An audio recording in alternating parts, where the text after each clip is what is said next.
Ladies and gentlemen, welcome to the 94th edition of TWitWoW Request Live.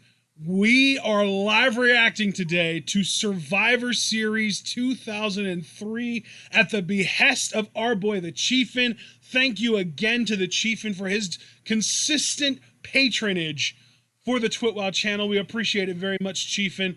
And Survivor Series 03, this card is just dummy stacked. It is so ridiculously loaded. It's unbelievable. Today, we've got 7 matches, and I think 4 of which are probably going to end up being matches that today would be considered Match of the Year candidates. So, first off, Survivor Series elimination match, Team Angle versus Team Lesnar. And this is actually the year where Paul Heyman went out of his way to build a team of giants to surround Brock with. And yet, at the same time, Brock is still the most talented dude on the team. So we've got Team Brock, represented by Brock Lesnar himself, Matt Morgan, Nathan Jones, the A-Train, and the Big Show, versus Team Angle, represented by, of course, Kurt Angle himself, as well as Bradshaw, JBL, Chris Benoit, Hardcore Holly, and John Cena himself. Our second match is a women's championship match, Molly Holly defending against Lita. Then we've got our ambulance match, which is one of the potential match of the years that I would have guessed. Kane versus Shane McMahon. And if I remember correctly, this is right around the time that Kane electrocuted Shane McMahon's testicles. So that's a lot of fun. Then we've got a WWE Tag Team title match, the Basham brothers, who were actually the champions at the time, and I genuinely forgot that those guys ever held actual championship gold, versus, though, Los Guerreros. That's right, baby. Chavo and Eddie teaming up to challenge for the tag gold. I hope they win while we're watching. I really do. Then we've got the Survivor Series second match, the 5-on-5 elimination style match, Team Austin versus Team Bischoff. And obviously Eric Bischoff isn't going to represent his own team, but neither did Austin. Austin chose his own team of 5, and he chose Booker T, the Dudley Boys, RVD, and HBK, while Eric Bischoff chose Chris Jericho, Christian, Mark Henry, Randy Orton, and Scott Steiner, baby. We're getting Scott Steiner today. Give me a fucking mic! And then our semi-main event is the Buried Alive match, Undertaker versus Vince McMahon. And finally, our main event, because the game always main events, and when he doesn't, he still gets the longest match on the show. Goldberg winning the World Heavyweight Championship match against Triple H. John, tell everyone how you're feeling about this card, brother. It's a pretty stacked card, my man. I mean, this was a fun time, obviously. This was around the time that I was into wrestling. And, I mean, you look at the talents today, and good Lord. I would mention one thing that you didn't mention running down this card, and that's Team Austin versus Team Bischoff has a stipulation on it.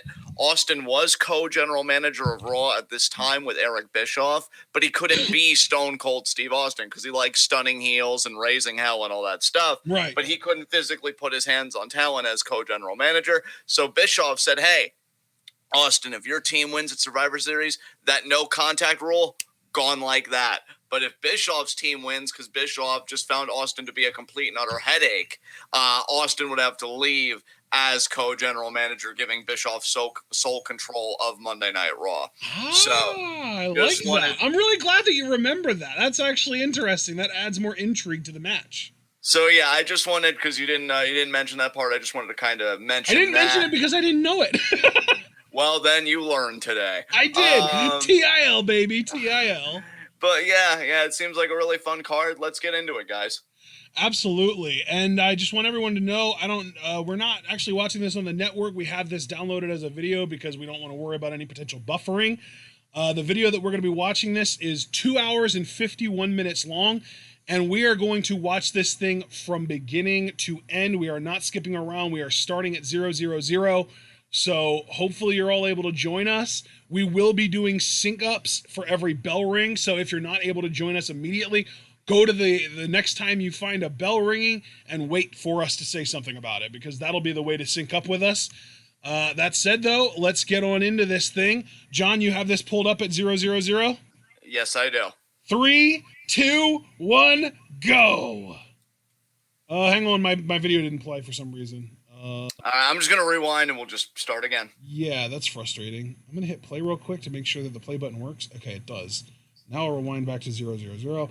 All right, let's try this one more time. 3, 2, 1, go. That time it worked. We are in business, baby. And here's the old WWE kind of intro here for the Ruthless Aggression era. Hell yeah. Damn.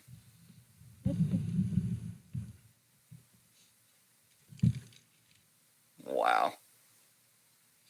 I know, that's why I wanted to watch this from the beginning, because these are the DVD versions of these shows, so it's gonna have all the old stuff in it. Yeah. I got a little introduction here to Survivor Series. Oh man, Unmasked Kane. That was peak scary Kane after his debut. All right, the bounty put on Goldberg to weaken him before Survivor Series. Goldberg had won the world title a month earlier at Unforgiven, and if he had lost that match, he would be forced to retire. Oh shit, yeah, Met's reminding me that this was basic thugonomics Cena, not Cena. Yeah.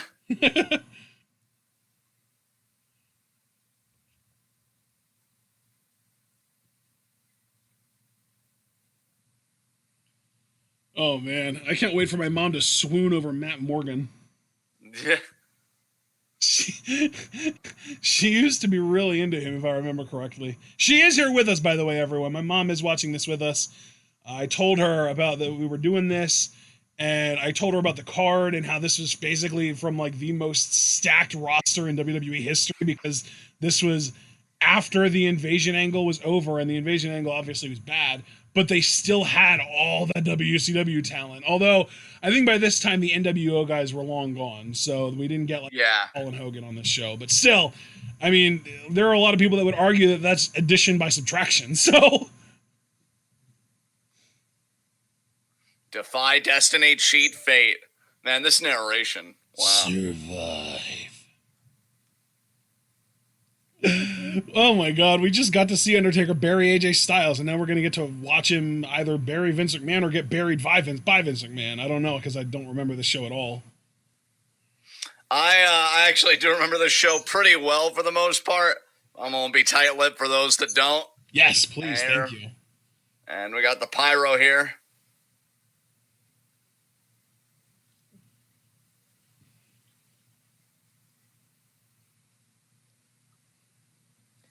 I wonder if because this is a certain rip, they don't have the official soundtrack for this show, because I remember Limp Bizkit's Build a Bridge was actually the theme song for this pay-per-view. I don't even know what that song is, so it's actually pretty good. I'm not the biggest fan of Limp Bizkit, but it's more of like a I wouldn't say emotional, but it's like a softer, like not going hard kind of thing.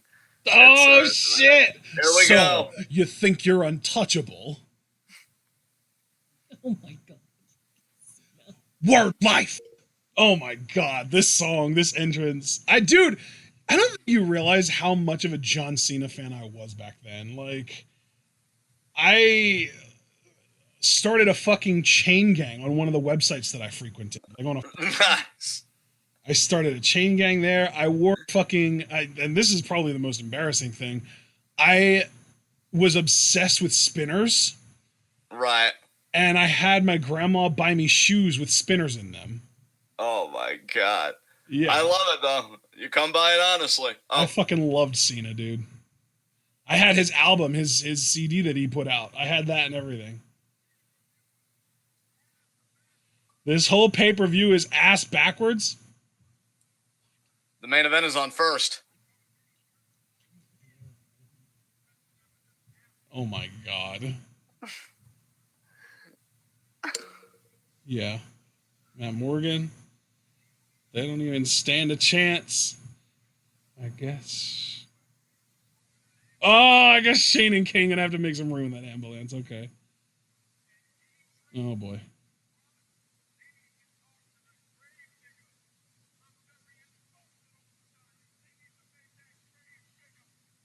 I'm really glad that he didn't go for anything lowbrow there. Yeah. He's kind of tugging at my shirt there a little. Yeah.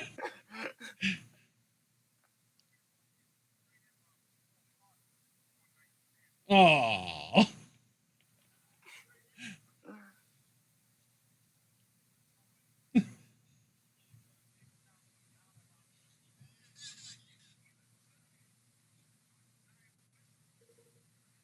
Oh my god. Oh, there's Benoit's music, dude. Yeah. What's the name of this song again? Whatever by My Lady Peace. Here we go. Chris Benoit.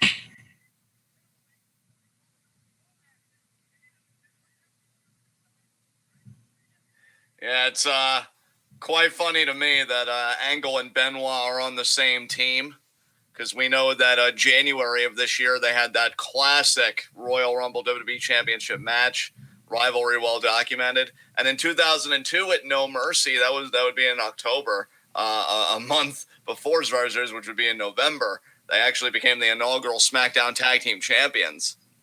Oh my god, and here comes Bradshaw with his haircut before he turned into JBL. I actually don't remember how Bradshaw specifically got on this team and why they didn't just get the whole of the APA. I know why Hardcore Holly's on this team. I forget why Bradshaw's on it. And this is him right here. Yeah, Hardcore Holly wanted to be on this team because Brock Lesnar broke his neck, and that was the whole angle. Like, he wanted revenge on Lesnar, saying, you know, I'm gonna break your neck and take your title. Hardcore Holly was like, yeah, I'm gonna be WWE champion. That's really funny, Hardcore. Yeah, wildly ambitious for him. Yeah. And here comes Curtis. Man, I'll tell you, you know, I know, like, I've ribbed on Kurt a lot, and everybody has, like, in the last run that he had before he retired and everything, because, you know, he was older and stuff. But let's never forget when Angle could go. Like, dude, and that was around this time, for sure. And that was around this time. Like, great personality, commanded the ring like nobody else. I mean, that's the thing. I talk Look about at those boulder shoulders. I mean, yeah, like, I talk about how much... Here comes the Big Show. Sorry, man, keep going. No, it's okay. It's okay. But yeah, Big Show now. God. Well, what were you saying about Angle, though? Well, I was just going to say that, like, you know, for as much love as I have for the Angle Benoit matches, like, it takes two to tango. And, like, I think, you know, I loved it so much because Angle just so proficient on the mat and really could just do everything. You know, it's really unbelievable. Big Show, the United States champion, beat Eddie Guerrero at No Mercy to win that title. Let's never forget the brief time that Eddie was actually a double champion, SmackDown Tag Champion and U.S. Champion at the same time. I'll tell ya. God, the A-Train. I actually like this iteration for him. Like, I don't know. Man Bloom, I've just always kind of liked his work. I didn't really see much of him as Albert unless he was teaming with Scotty Too Hottie. But A-Train and even more I was watching when it was TNA, and it was he and Tess with Trish as their manager. I remember that time. Yeah. Oh, God, Nathan Jones, the definition of a green giant. Man, you know, looking back, I really wish that he would have succeeded. Even speaking of Eddie, it's funny I haven't mentioned Eddie. He even mentioned Nathan Jones at the very beginning of his biography, Cheating, Death, Stealing Life, that Nathan apparently told him, like, the WWE travel schedule was worse than being in prison. Like, wow. I mean, what does that fucking tell you? Tells you a lot about the people that are able to go through with it and not raise a bunch of hell about it. Exactly. Here's Matt Morgan. Long before he would become the Blueprint. And here comes Bork. I love Taz. Welp, here comes the pain! Yeah. Oh, man, that is a legendary call right there. Oh. Here comes the Borkster, baby. Here we go.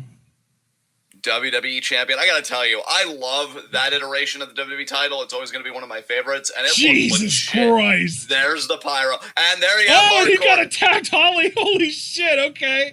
Oh my God, Holly, you're about to get ripped. Oh, he reverses it though. Look at Holly.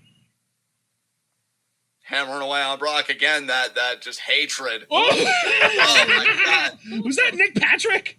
I don't think it was Nick Patrick. Even Benoit came out like, whoa. You know, you might want to. Even Benoit's blown away like, yeah, look, I'm called the Rapid. Oh yeah, I don't recognize who the ref is. The ref doesn't look familiar to me. Oh, here comes a dive! Oh, never mind. I thought one of the big guys was gonna die. That was crazy. Oh, wow. Albert is in prime shave your back mode here. He's about to run. At least as Tensai, the only thing he had on his back was tattoos. Albert about to run the train on Bradshaw. Oh here. shit! Is this called a train splash? Nope. Nope. In the face.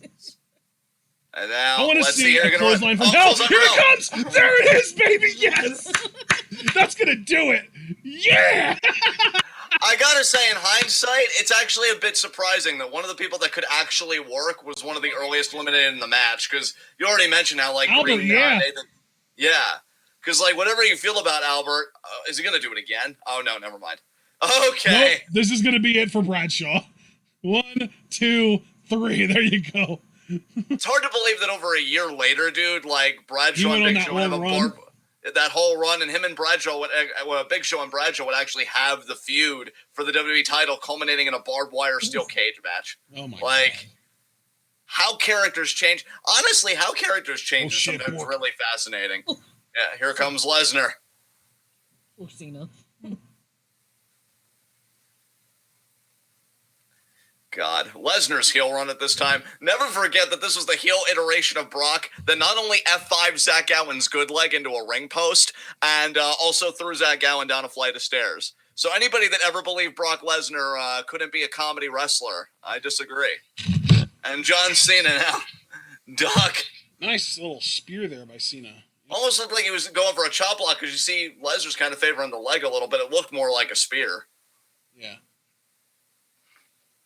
God, how ironic. I'm just like, nice spear there, Cena. And he's just like, what? That was a chop block. I'm like, oh, well, that was terrible then.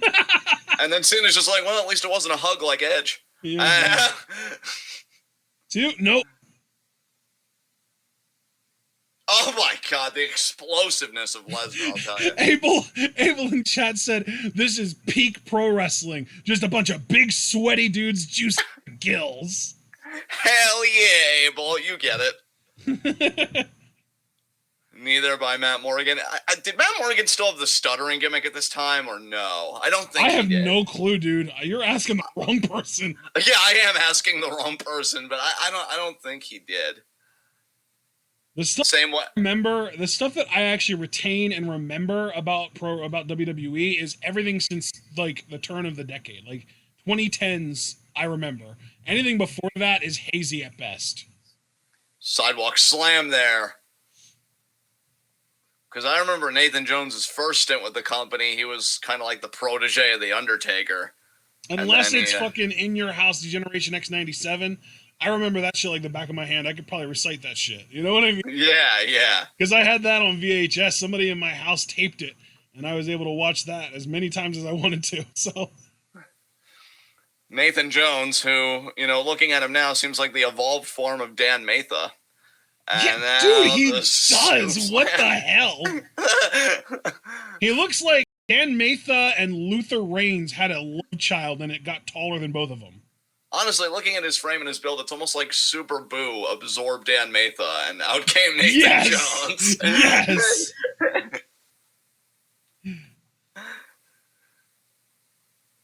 What Brock Lesnar team? Oh my God. Apparently Morgan got the stutter in 2005, by the way.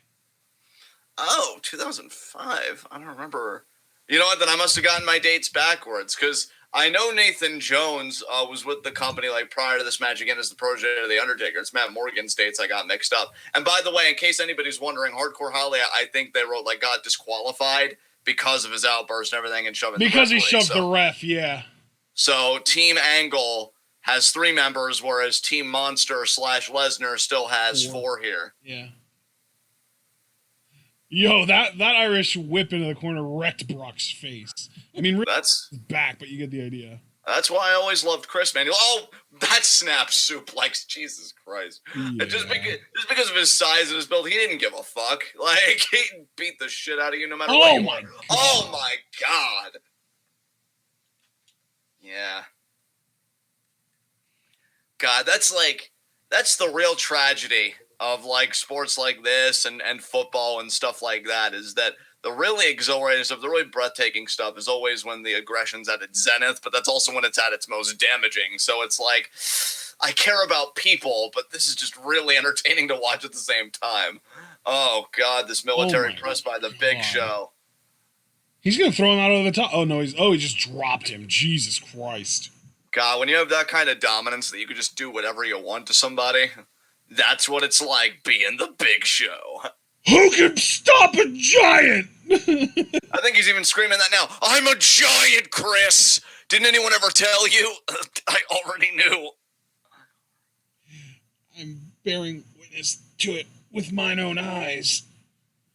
God, funny thing is... Chokeslam, no. Benoit reverse. Crossface. There it is. Oh, I'm used to this. Oh, look at Bradshaw playing defense. Yeah, Benoit and Big Show actually have history. That Royal Rumble matchup between Benoit and Angle, Benoit beat Big Show to become #1 contender. And then at the Royal Rumble a few months later, Big Show would be the last person eliminated by Benoit to win the Rumble. So, Big like... Show really out here using an abdominal stretch right now. Hell yeah. So Benoit has all the tools to beat Big Show. He's done it in plenty of contexts. And now Big Show trying to get a leverage advantage despite the fact that he's huge with Nathan Jones. Well, that's precisely why he needs a leverage advantage, though. People that big don't have the natural leverage that shorter people get. Oh, well, there you go.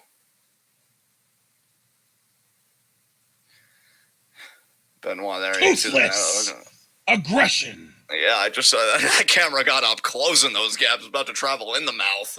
And now, wasn't that his finisher? Kind of. It was like a... Oh, he kicked out. And Angle still broke it up anyway, but I don't think he needed to because the kick out preceded the kick. But yeah, that was like a final cut with the leg. Yeah, it was. Might have been a precursor to the final cut. I think the final cut actually came before this because I remember Big Show using it, I think, in like 2001 and stuff. Oh, for real? Wow. Yeah. How did he use the final cut in ECW? Why are you asking if he did, or are you asking like why he I'm saying didn't? I thought he did. He might have. I honestly don't remember because I just know that in ECW he used that Cobra Clutch backbreaker type maneuver. Oh, interesting. Oh, it's breaking down! It's breaking down! Cena going after Jones! Angle going after Morgan! Cena going after Morgan!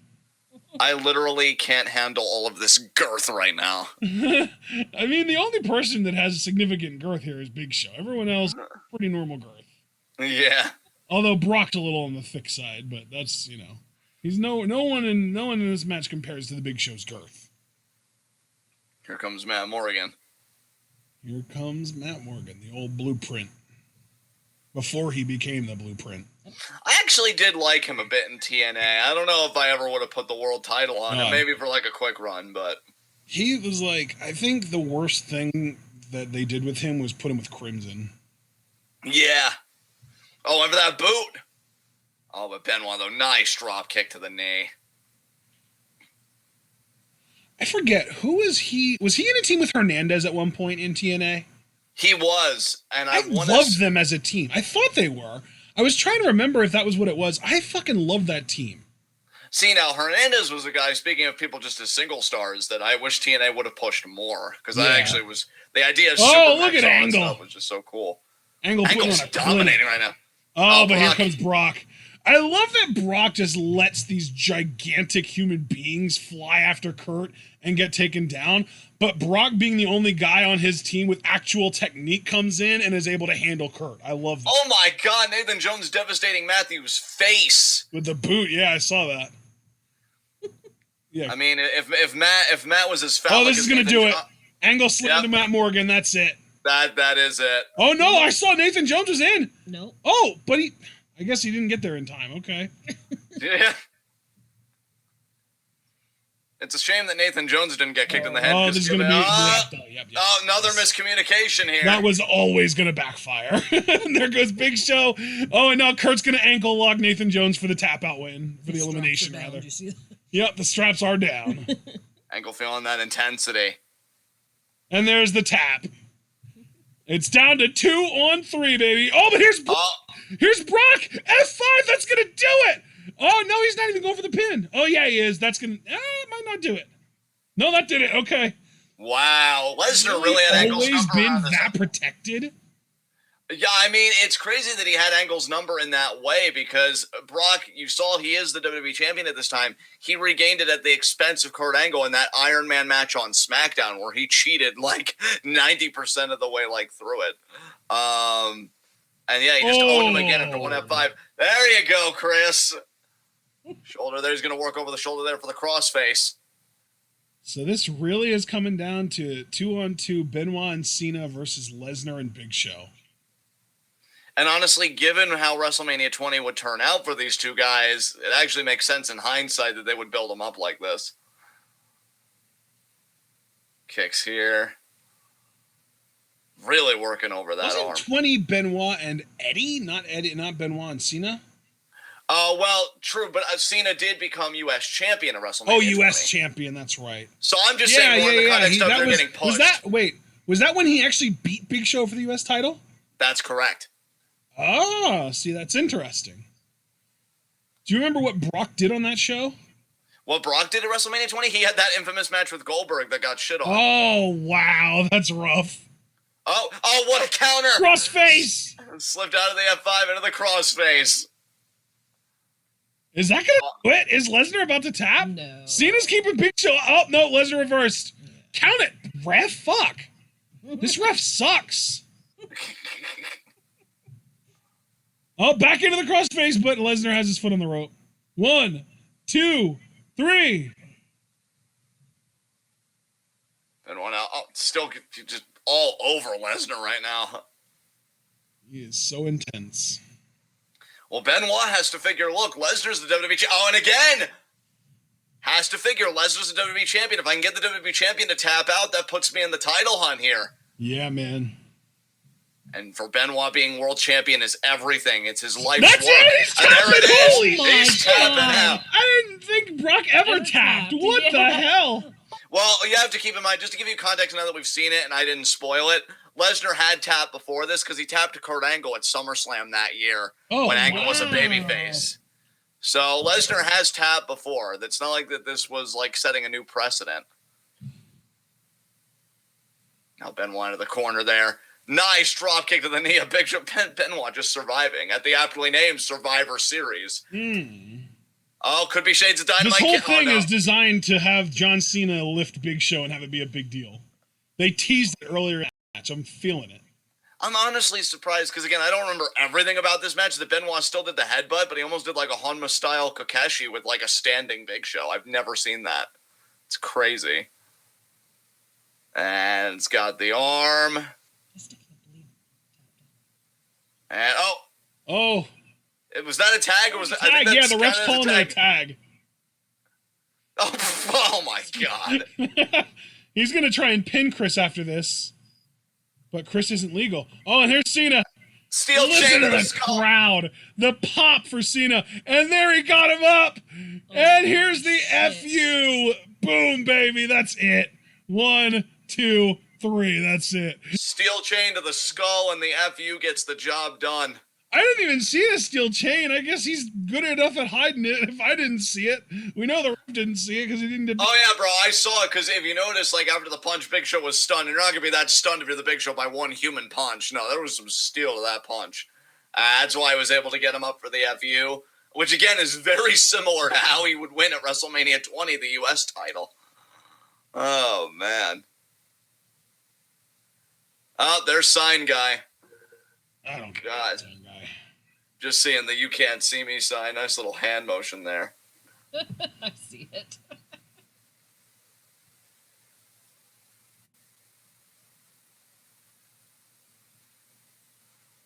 Benoit saying, "Be a man, shake my hand." There you go. And the little knuckle bump, too. Okay. I actually remember, too, that's because Benoit didn't trust Cena being on their team, and Angle, vouched for Cena, so, yeah. Oh, so this is all about Cena earning his respect. Oh, but then he still does the "you can't see me." What a little prick. Here we'll see again on the replay. Chokeslam to Benoit out, and you see Cena there wrapping the chain. Bam! And then quickly getting rid of the evidence so the referee doesn't see it. Yeah, I remember because wasn't Cena's face turn literally that he was invited to be on Team Heyman and he turned him down to be on Team Angle? Exactly, yeah. I thought so, yeah. Oh, and here's Vincent Kennedy McMahon. Oh, going to see Shane, who we know Shane has no interest in seeing Vince. Yeah. Get out of here, Vinford.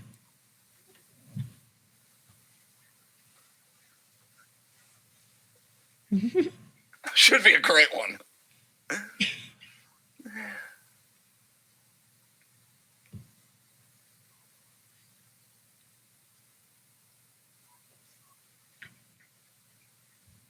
I agree with Abel. Abel said he doesn't think WWE has done a slow build to a top star as good as they did with Cena since Cena. And I would agree with that. Although Drew is close. Yeah. Drew is really close, actually.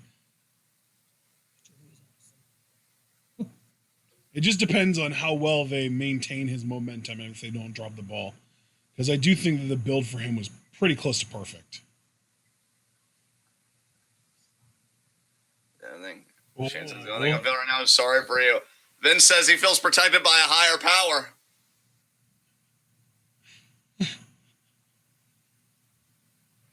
Remember, Vince thought it was his destiny to slaughter the infidel. Stone Cold Steve Austin. You can't attack him unless you're physically provoked. Austin with that, like, glazed over look in his eyes. What is happening here? They're going to do the laughing thing, and then Austin's going to go straight face on McMahon. Freak him out.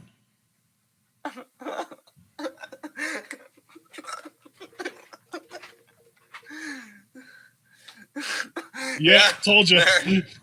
Called the shit out of that.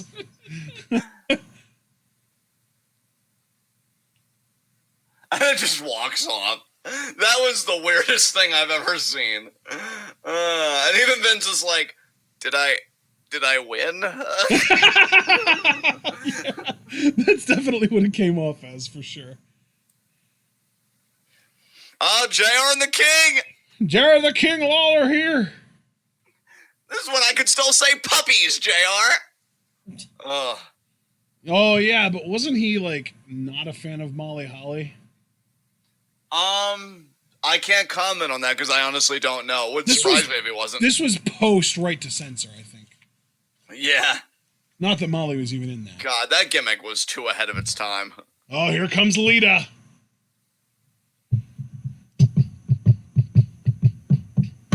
All right, let's see if Lita can once again become women's champion.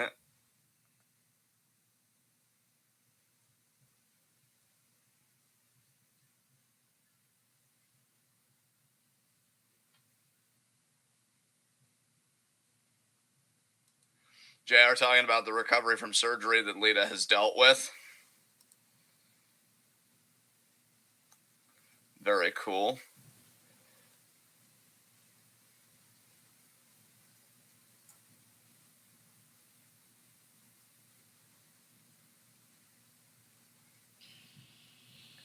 Wow, I'm already sick of hearing this theme song because we've heard it at 2 of the last 3 Royal Rumbles. Yeah.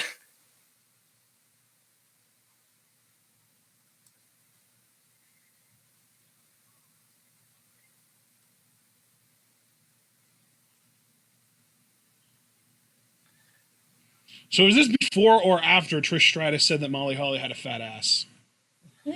Might have been after? I'm not sure.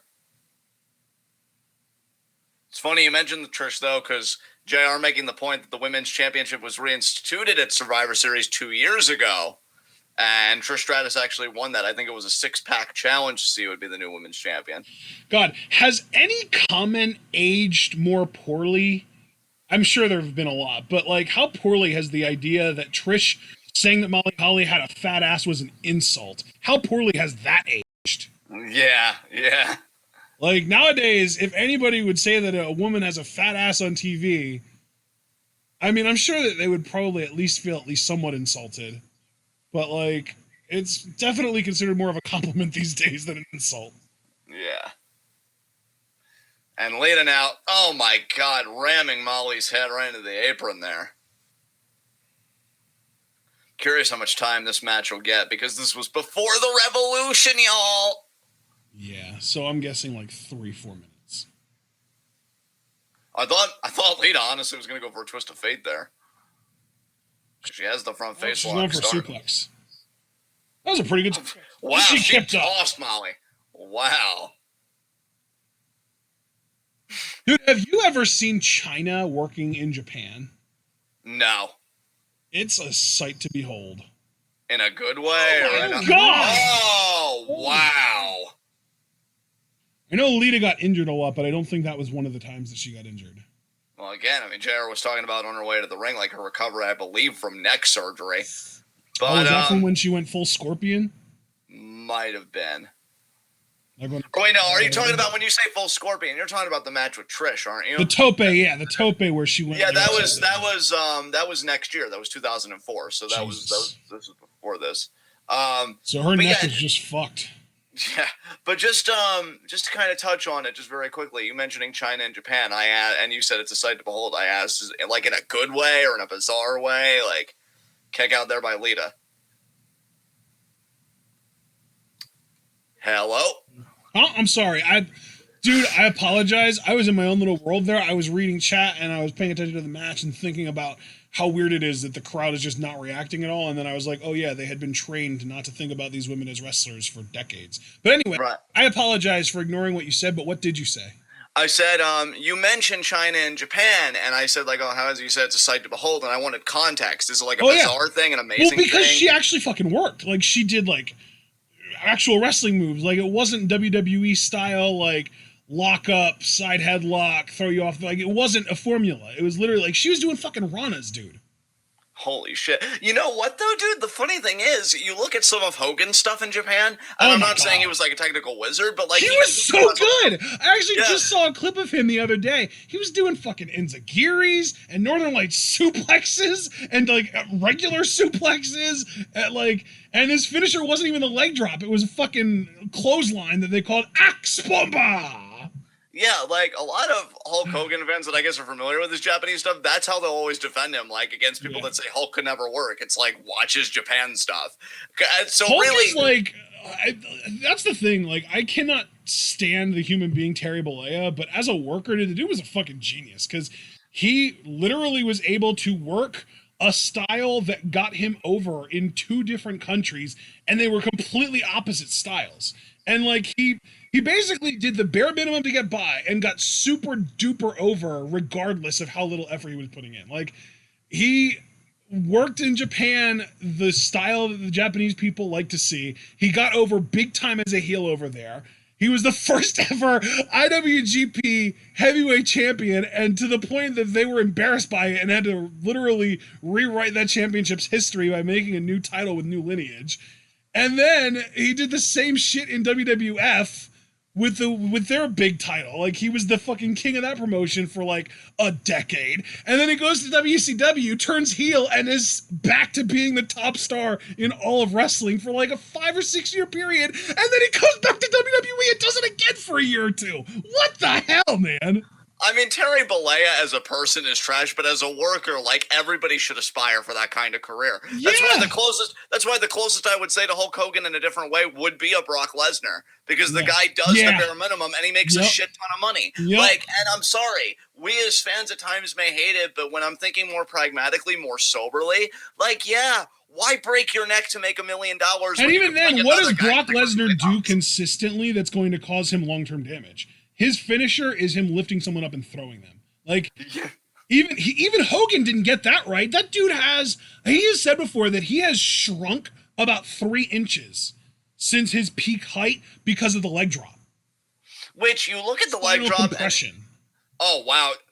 Lita there, that power bomb. Because you'd look at the leg drop and you'd think, oh, that seems like a safe maneuver to do. But, like, even that had its drawbacks. Yeah. I got to really credit I bet he regrets the Axe Bomber not being his full-time finisher even in WWF. Because that would have been, like, he wouldn't even have to deal with the spinal compression then. It would just been fucking cake. Honestly, though, dude, I wonder if a Lariat as a babyface would have gotten over. Because at least, like, the leg drop, I guess, given a man of his size, had that imagery going for it. You know what I mean? Like, that pop. Maybe he regrets not doing what Warrior did and just doing just like a regular splash. Yeah, or something like that. Splash, yeah. Oh, man. I mean, he's already said multiple times that the Ultimate Warrior was given the opportunity to end Hulkamania. So... Oh shit, Lita's about to go for the moonsault here. Yeah, I gotta really credit these women. They've been putting in the work, and oh, the moonsault missed. Well, I want to see the Molly go around. Is she gonna attempt it? I think she might attempt it. Is Molly Holly the one that wanted to be like Trish Stratus and she died? No, that was Mickie James. That was, oh yeah, that was Mickie James. Because, yeah, I'm thinking about the other person that was obsessed with Victoria. Is that it? That was 2. Oh, wow, that was a close near fall. Yeah, Lita did kick out there. And Molly even taking umbrage with it. Oh, I'm just going to try and undo the turnbuckle pad. Oh. God, Molly, have you strayed so far from your superhero roll up, origins? 2. Kicked out. Oh, well, that's it. That's going to do it. Oh, my. You know what, though? At least going to do a move to her. 1, 2, 3. There you go. Wow, so the middle turnbuckle's been an enemy of women for a long time, but at least unlike Charlotte, Lita has the excuse of saying that one was exposed. Yeah, for literal decades at this point. Jesus Christ. And now that match is concluded, I could say, enjoy it while it lasts, Molly, because WrestleMania 20 isn't going to be kind to you. Oh, God, what happened at Mania 20 to her? Well, she lost a match to Victoria because they were in a feud for the Women's Championship, but not only was it a Women's Championship match, it was a match with Molly's hair on the line, so she got shaved. I remember that. I do remember that. I remember her. Yeah, I remember her not having hair.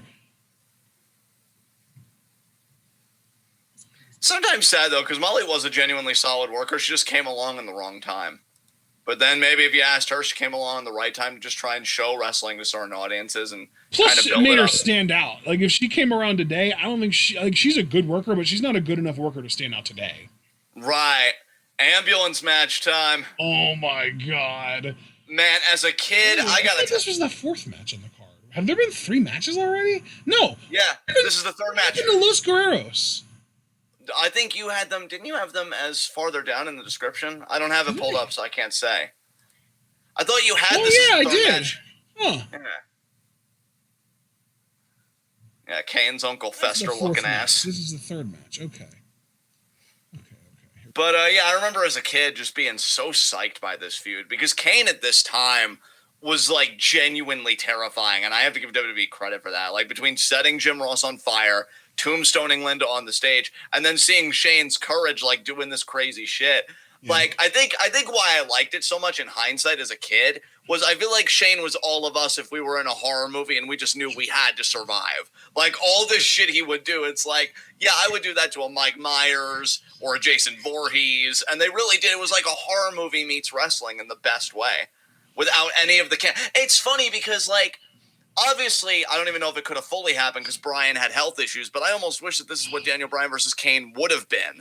Because this is a better horror movie than what they tried making that to be with the whole Brie Bella segment with the whole trying to get away in the car and shit. Oh, Christ, that was such trash. But you look at what these two did, and it's like, yeah, it's like this never-ending roller coaster of a horror movie. And they even have that awkward scene where they're having dinner together and just talking about how this is all going to end. Like, I loved every bit of it. This might have actually been one of the more underrated rivalries of, like, the year. I'm curious where it placed in a lot of people's awards lists for 2003, because this was some good shit, just from a segment standpoint.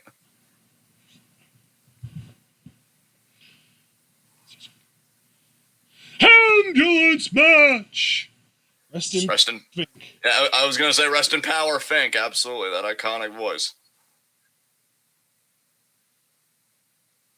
Is Kane going to come out of that ambulance for his entrance? Okay, no. He's coming out of something because his entrance is happening now. He's coming out of the depths of hell. Thanks, Vince. How does he have on his head? A rag? Well, see, he started wearing it, like, over the face because he thought he was hideous, and, I mean, he was right. But then, when he started to, gain acceptance, mainly because it's not me that's the monster, it's all of you because you say one thing and do another, then he just started, wearing it on his head. And I think not long after this, he would get rid of it completely, but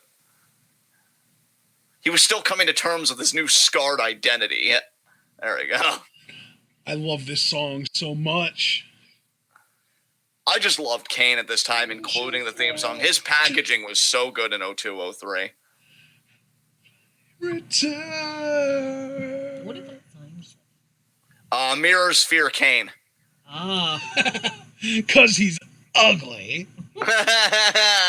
Bully him. But yeah. Oh, here comes the money. Still not as good of a song as Slow Chemical. Oh, Shane. I Dollar, gotta say, ching, ching, bling, bling, get the cheddar.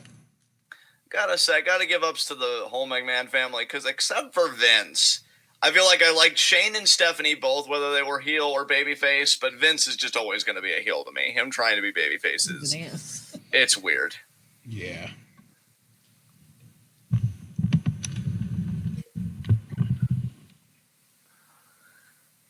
Well, let's hope your luck at Survivor Series is better this year than it was 2 years ago, Shano.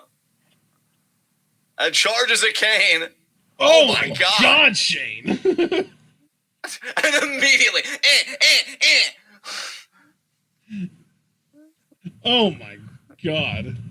Shane had a very, I gotta get him before he can get me mentality, and it didn't work for him at all. I honestly wonder, how Shane was as a child. Was he so secure in his privilege that he's like, I'm gonna jump off trees, Dad? Why? Definitely yes. Yeah. For sure. I'm gonna do a backflip off the coffee table, Dad. No, son, get it together. Oh, still Sharon.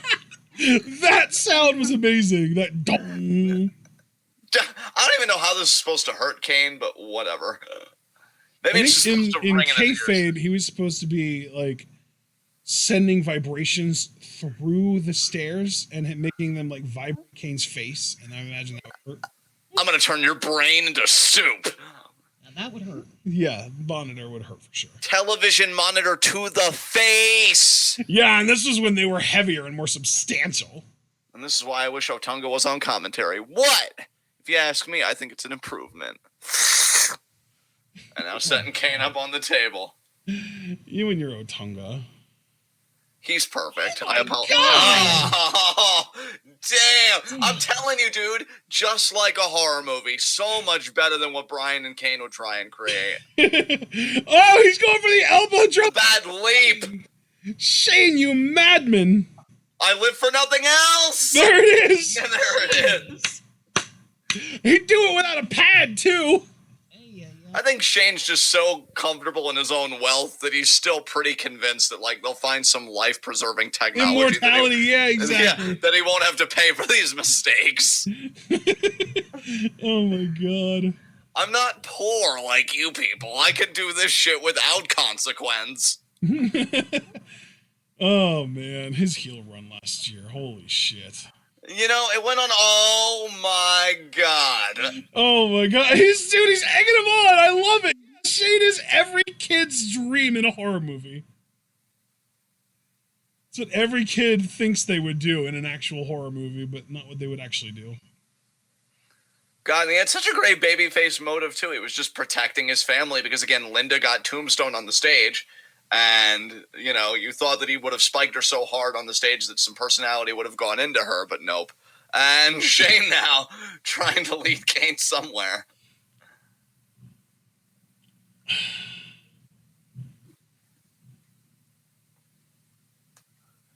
Oh, wow, they're going, backstage. Oh, we even got a little bit of a... We got to get a camera back there. There are boos going on because they're not catching everything. Oh, here we want to feed to this. Oh, here we go. The way Shane runs. And Kane, just like a horror movie character, he's briskly walking. Okay, now he's running a little bit. A little bit of a trot, yeah. I used to love in the first Halloween when fucking, oh God, Laurie, just knocking on the door, help me, and Michael's just taking a sweet ass time. Oh, God. Right to the leg there. Oh my God, that knee. So was this before or after the electrocution of the testicles? This was after. Okay. So that happened in the build-up to this match, huh? Because, like, not getting into spoiler territory, but, like, this was the culmination of the feud. Because I think they had a match before at SummerSlam. Was that when Kane chokeslammed Shane off of a high place? Might have been. Or no, I think their match was at Unforgiven, their first one. Because SummerSlam, I want to say, was Kane versus Oh my God, RVD. he's going to run him over! Oh my God! Oh, I think he connected, too! Holy shit! He sent him into whatever that box is. What does that say? I guess like a ticket thing. Authorized. I hope Kane's authorized, because otherwise he's in a lot of pain and he's breaking the law. Send what? Kane is about to get destroyed by something. Shane is on one right now. You know what? Shane can say that this is all about defending his mom, but if he's having stuff imported for this match, he just wanted to flaunt his ostentatious wealth. Yeah. I think they're sending the ambulance. Oh, they're sending the ambulance, okay. Oh, okay. The privileges of being a McMahon. I'm linked to it via walkie-talkie. He's unconscious, you fools. I need to win this match now. He's not actually unconscious either. He's going to sit up on the stretcher. Watch. Time to administer 200 cc's of ass whooping. Get on that stretcher. I genuinely thought you were going to say 200 cc's of ass. Yeah.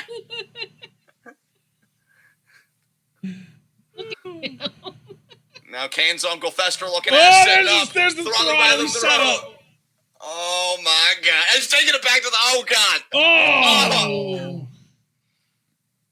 This will be the end of you, he says. Never forget, this is around the time that Kane was telling people, you need to feel my pain.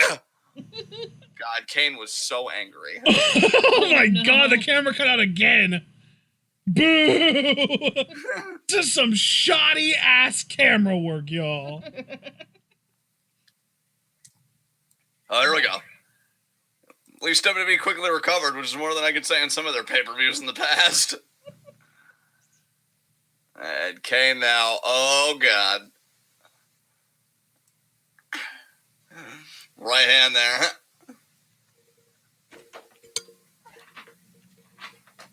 Oh. Oh, man. Oh, what a right hand to the skull.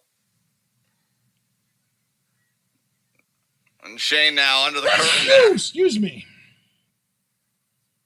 Uh-oh, we're back here. Uh-oh.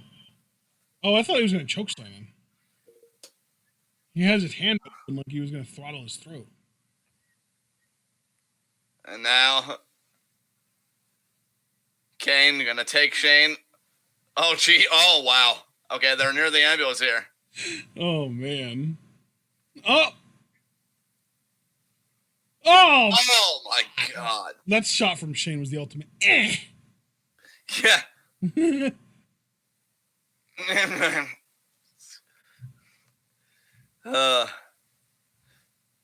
Nobody did ask you, Jerry. Oh, wow.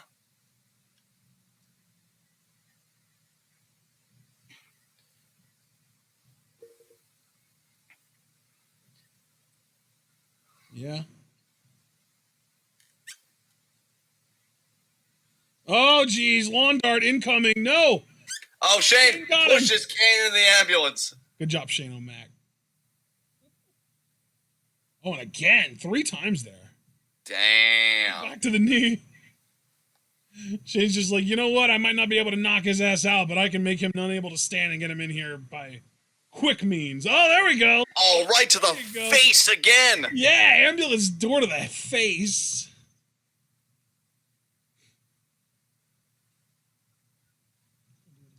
Oh my God, again. That was sickening. Yeah, it was. Fuck. We're lucky Kane still has his intelligence. Christ. Oh my God. Easy. Yeah, that was legitimately like a thud. Oh, Kane's still there though. He's still with us. He's still going. Big boot. Jesus, Kane.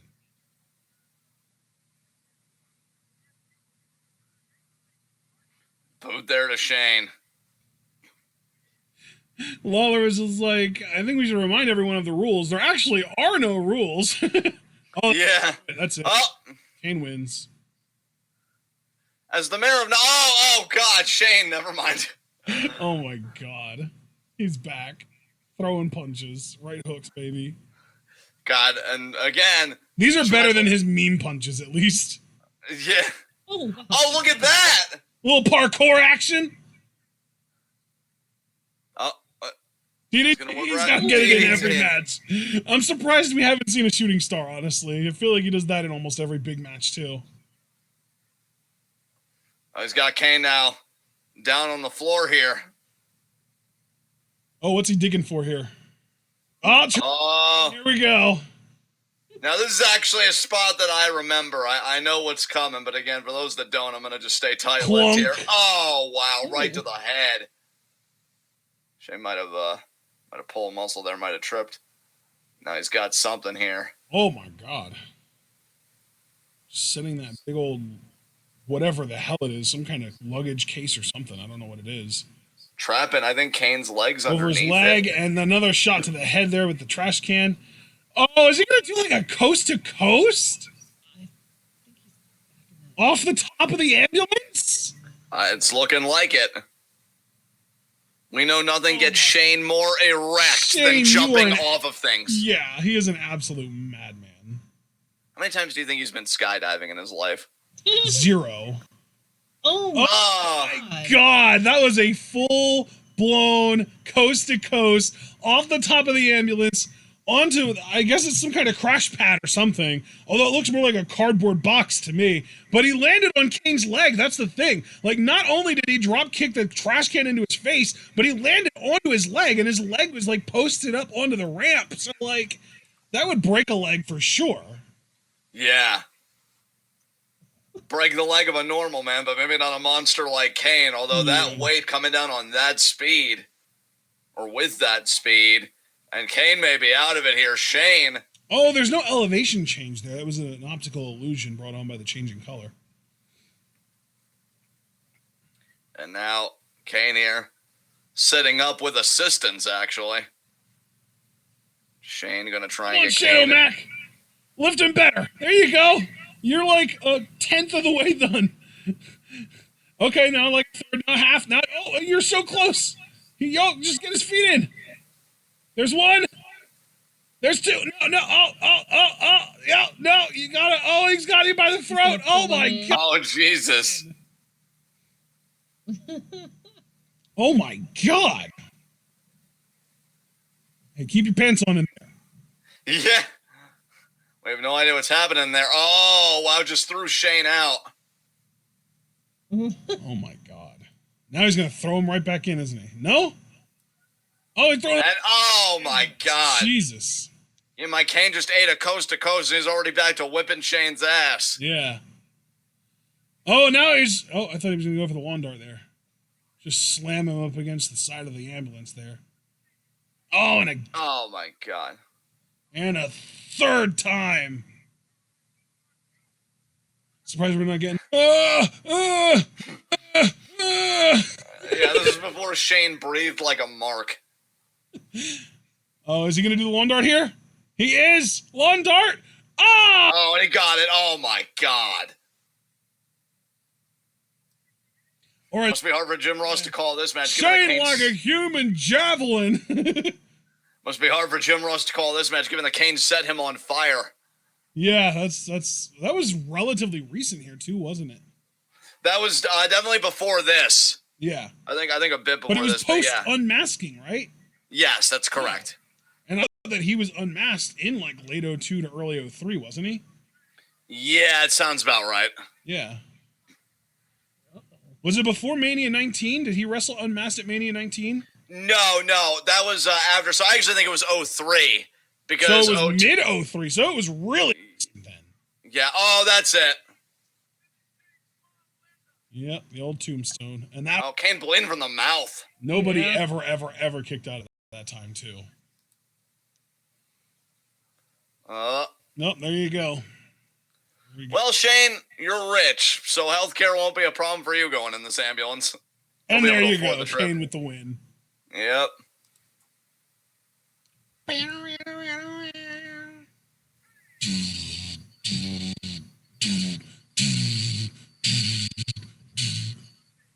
What a creeper. Yeah. Back when Kane wore just a random colored contact for no reason. Mm-hmm.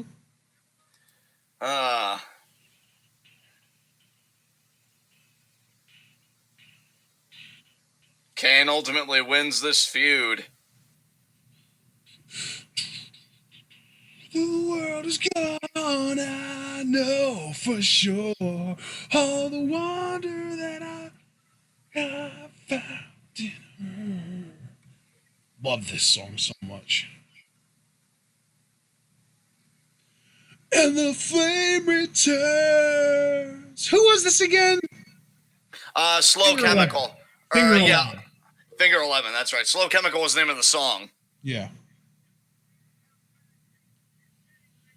Every intuition fails to find its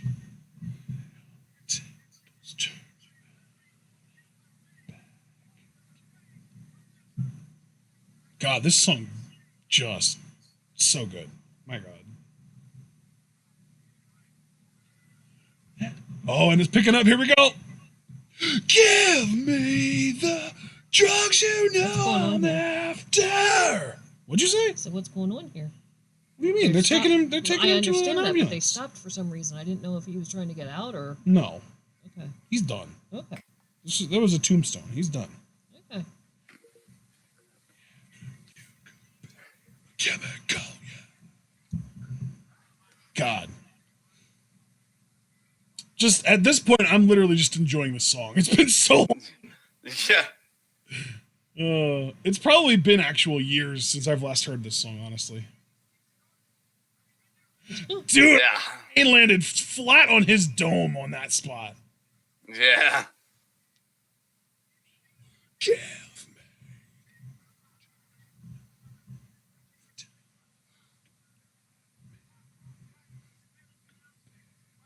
That was a good match. Yeah, that was fun. Kept a high energy all the way through. I definitely approve. We should have more matches like that now. They try. There's a difference between. What do you think Edge versus Randy Orton was supposed to be? Oh, that was pathetic. I know.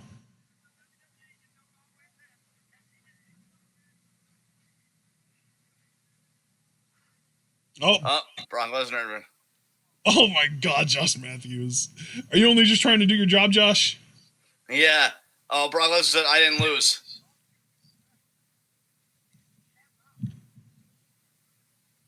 Oh, Josh, we're about to get abused again.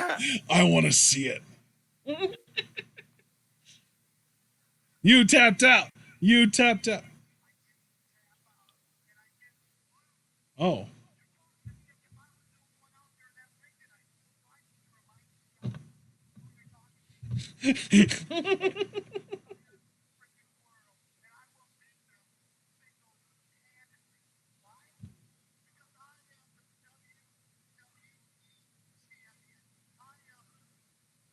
Oh, who's this?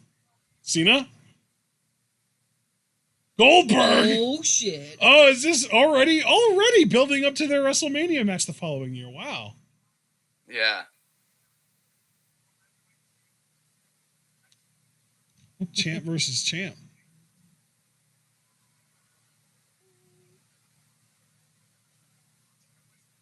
Aren't you gonna wish me luck in my match tonight?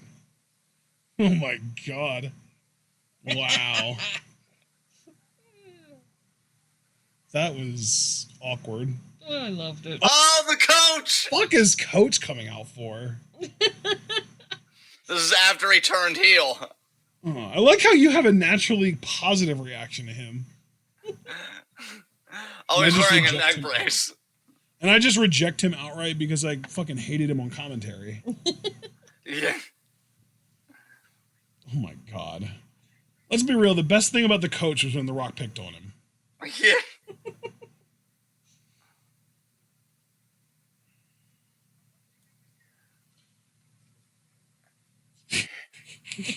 Oh my god. What is up with the neck brace? What does he have the neck brace from? Do you remember? No idea. That was way too long ago for me to remember. Oh, I guess it was the 3D from the Dudleys, JR just said.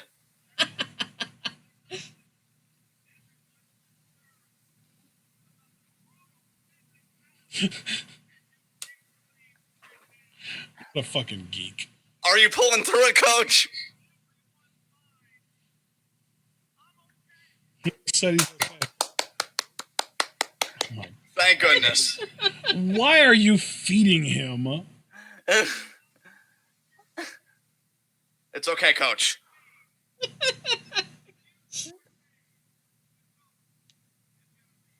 Oh my god. Oh. We How did almost he turn lost him, heel guys. again? How did he turn heel again? He attacked Shane McMahon, because that's right, Shane faced Eric Bischoff at SummerSlam in 03, not Kane, because Kane had a match with RVD. And Coach helped Eric Bischoff during that match. Please tell me that someone's going to come out and beat his ass.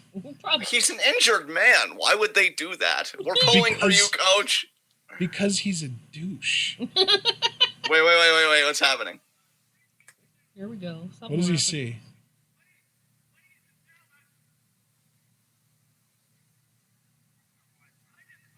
Oh, it's Mark Cuban. Oh my god. You want to talk about a douche? Right. Oh my god, that I've haircut. seen Shark Tank to know. Oh my god, that haircut. How do you go out in public? Dude, he's a billionaire. Do you think he cares what other people think of him? God, that confidence. Money really can buy that. Apparently, recently, Mark Cuban was like, yeah, I'd consider running for president. Oh, good Yeah. grief. He looks like Josh from Drake and Josh. God, Randy Orton RKOing you, Cuban, in hindsight. Blessed be Randy Orton for RKOing Mark Cuban. You should do it again. That haircut. Oh my god, what a baby face! What a baby face he was back then! Gotta keep up those appearances, baby.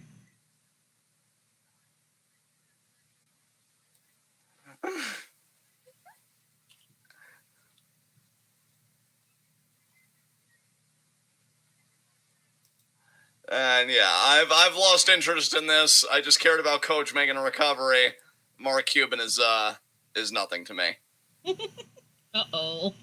Bischoff? Once he heard Cuban say that he wanted to see Bischoff get his ass kicked, he just shot out of there. He's like, Yeah. this son of a bitch is talking shit on me. I gotta say something about this. Yeah, I can't stand for this indignity happening to my face right now.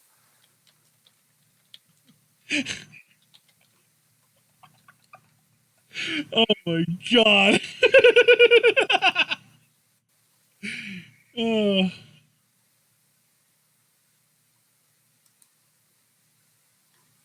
What in the hell? Oh god, what's happening? He's he jumped the barricade, brother. He jumped the barricade. You know what? He got a renegade. I jumped the gun. I know what's about to. Okay. There's sign guy. I actually recognize the sign guy there.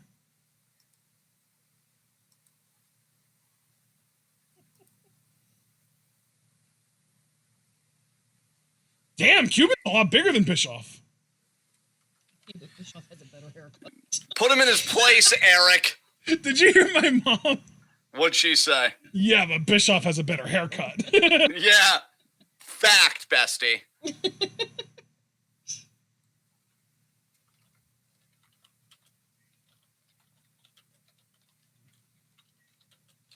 Eric, you just said the word rented. That, by law, means it's not actually your building, you jackass.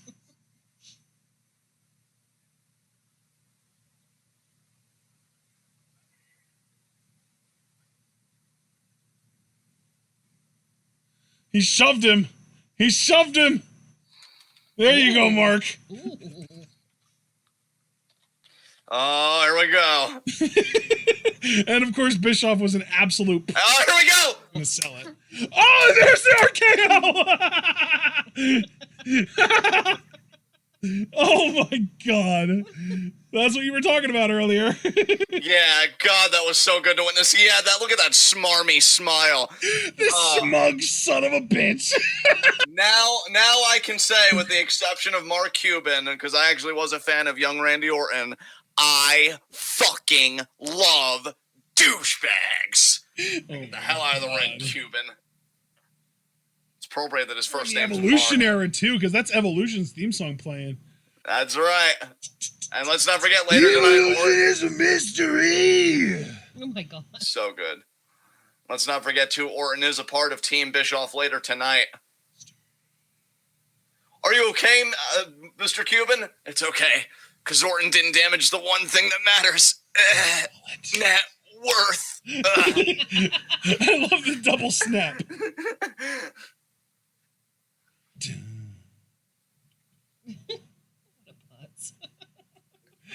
Oh, let's see Orton. There's Orton. Yeah. Smooth motherfucker. Bam. God, he was honestly so... a good ass bump by Cuban too. Low key. Look how different Orton looks. Oh my god. Yeah, he's aged poorly.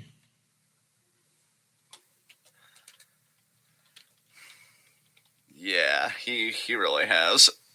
He just looks so miserable all the time now. It's nice to see. He him probably smile. missed his wild youth now that he's, tied down with children. Children ruin everything, so... You're talking to a mom here. I know. I'm aware of my audience. Triple H looks like shit without facial hair. Holy Yes, shit. he does. Yeah. Yeah, I never really appreciated it.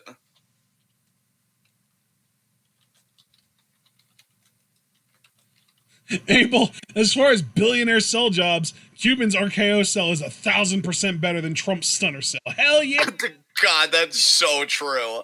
As if Donald Trump would ever be willing to look weak in front of everyone. Yeah, really? That ego? Cuban actually was willing to do it. That's kind of mind-blowing, honestly. Did one of those women just try and pinch Randy's nipple? I think so. Jesus Christ.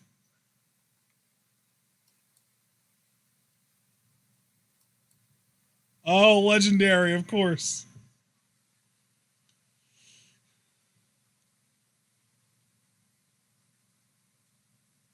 Wait, what? Oh, because remember, Orton's on Bischoff's team. Yeah, Team Austin versus Team Bischoff. I forgot about that. Yeah! Triple H looks like such a geek with facial hair going. It really makes his nose stand out. Mm-hmm. Basham Brothers, here we go. Oh, this was with Shaniqua. I was wondering. That is one hell of a muscly woman. She is ripped to shreds. If I remember correctly, Shaniqua came from Tough Enough, and this is kind of the valet gimmick they gave her. Isn't she the woman that Jim Cornette always shits on? No, I don't think so. I mean, I haven't listened to Cornette in a minute, so I don't know. I could have sworn that was the woman that Cornette always said was like the worst worker he's ever seen. Are we sure we're not thinking of like... I know he used to shit on Maria for like being really bad. No, it wasn't Maria. Let me see if I can Google this. W.E. Shaniqua.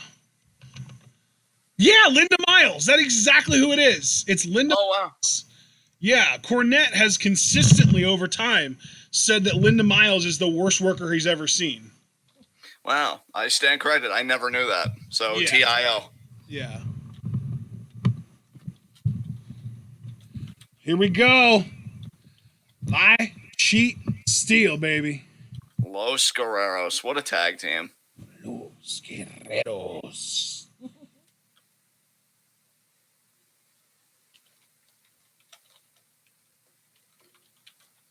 Oh, the lowrider. They're going to use the hydraulics? Does it have hydraulics? I thought most of them did, but... And I miss him.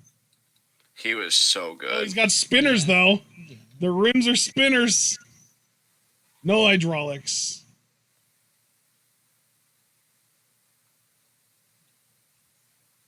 What year did God, if I remember correctly. No, you know what? I'll wait till after this match before I make any comments. But yeah, Okay. WWE tag titles are on the line. Oh, wow. Los Guerreros fired up here.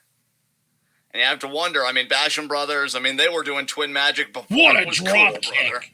Christ, Chavo. Yeah, Chava. Oh, and Shaniqua there. I genuinely did not know that they did twin magic. Oh, Basham brothers, yeah. Absolutely. Oh, the Basham Brothers. Okay, I thought you were saying Los Guerreros did. Oh, God, no. No, yeah, I knew about the Basham Brothers doing it for sure. But yeah, they got to be mindful of that. And I was going to say Shaniqua was kind of the wild card. Yeah. Because if I remember correctly, when Los Guerreros lost the titles to the Bashams, Shaniqua did play a part in that.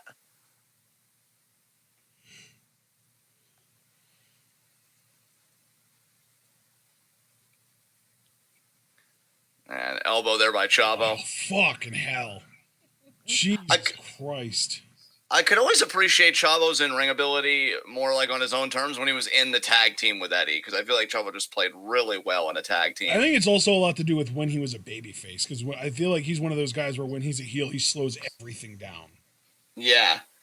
But I think you just don't know how good he is until he's like allowed to show it in a more babyface context. Yeah.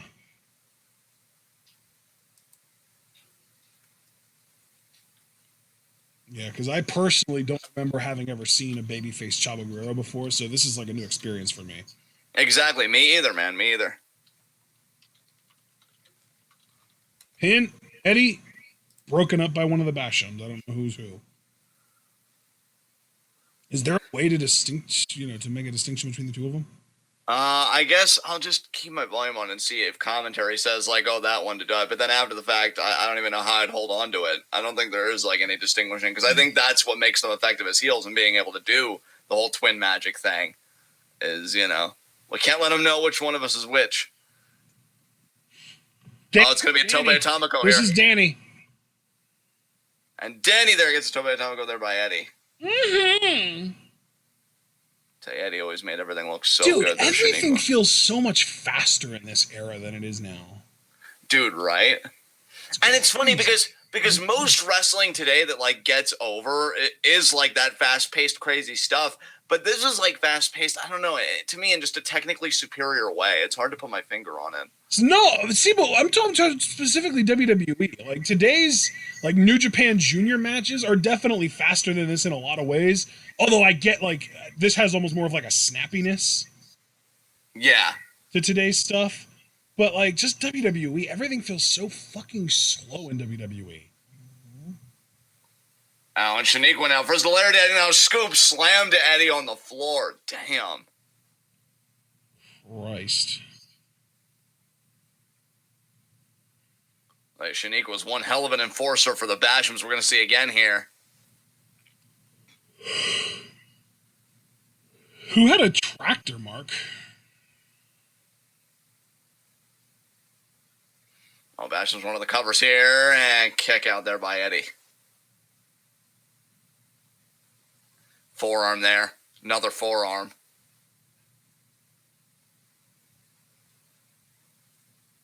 Tag there.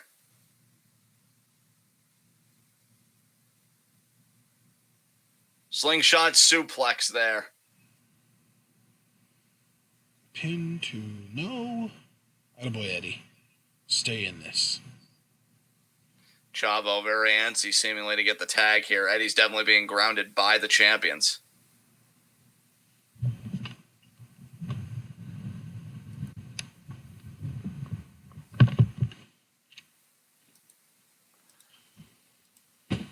Chin lock here. Eddie going to try and get back to a vertical base.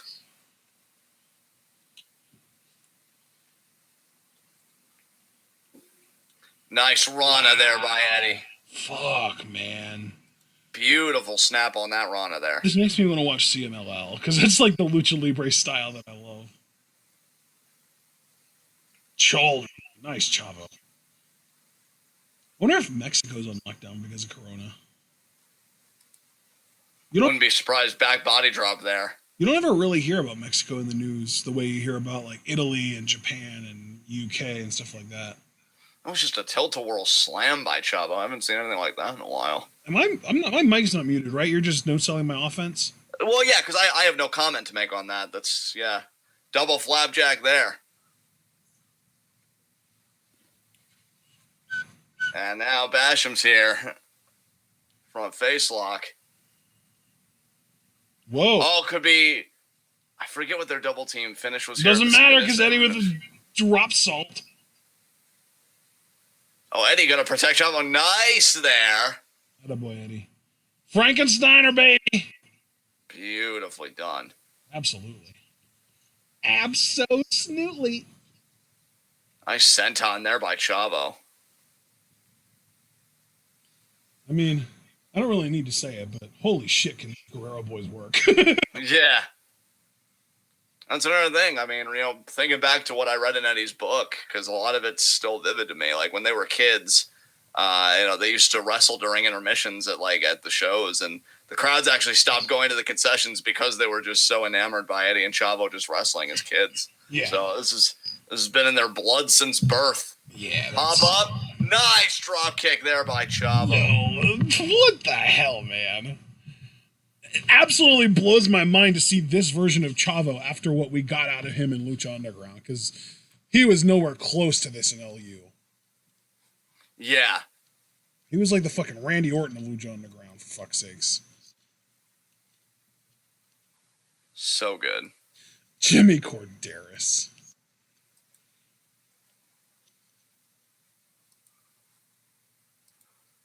Shaniqua on the apron. Mm-hmm. Oh. I wasn't sure. Drop kick. Oh, she's back in the ring again. Lariat there by Chavo. Damn.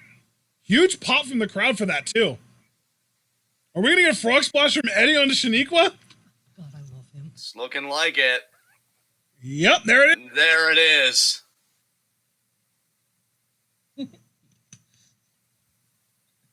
Eddie feeling fired up. Now telling Chavo.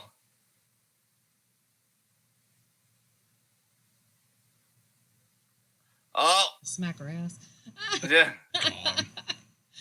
Oh, but the Basham's there. Too far, damn it. I thought that was funny. And Tornado DDT, but we might have accidentally kicked Eddie. I think he did kick Eddie. That wasn't like a double team thing. Now Chavo. Oh. Oh. The Basham steal one. Bastards.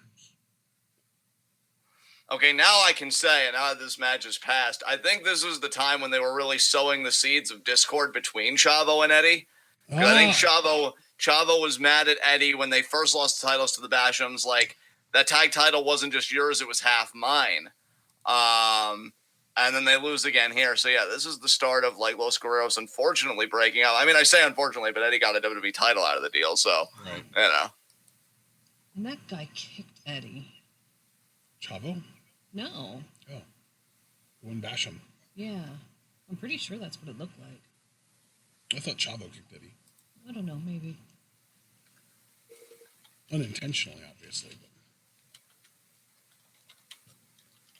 But... Oh, boy.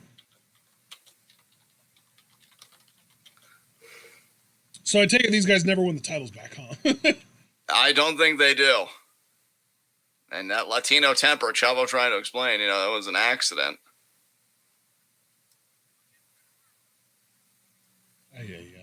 Eddie was so awesome. They both were there. But yeah, Eddie in particular, for sure.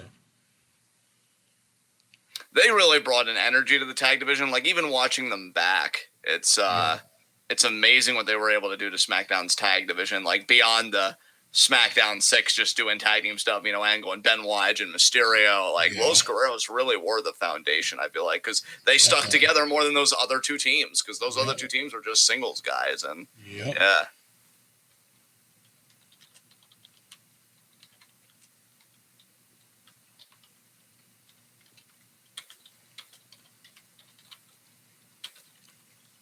To be the man, you gotta beat the man. God. Why did he have to have such potent sperm back in the 80s? I know, right?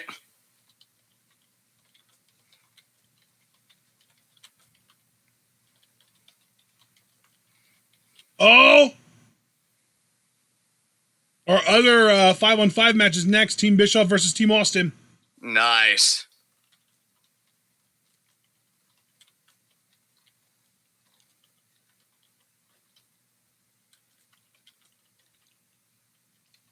This is, I've never seen this match in full, I don't think, so this will be a first for me, actually. Oh, nice.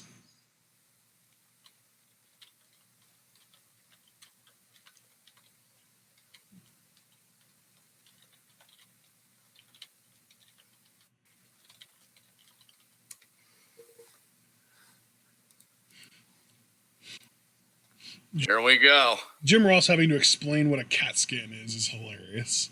Yeah. Classic Survivor Series matchup.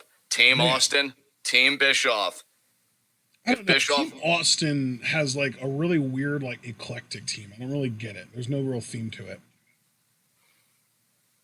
I guess it was just babyfaces that supported Stone Cold. Because again, Stone Cold wins. That no contact rule unless physically provoked gets lifted, so Stone Cold can be Stone Cold. Yeah. Bischoff wins. Austin's out. Oh, wow. Seems like the kind of match that could lead to some shenanigans. Yeah. You know, people betraying others. Turncoats. Yeah, this is everything he's done to Bischoff since coming back in 2003. Austin came back at No Way Out in February. Sleeper cells.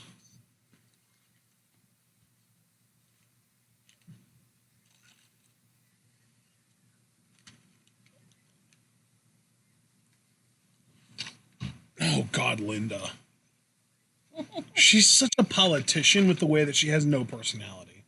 Yeah, I'm telling you, that tombstone didn't do her any favors. It didn't help either.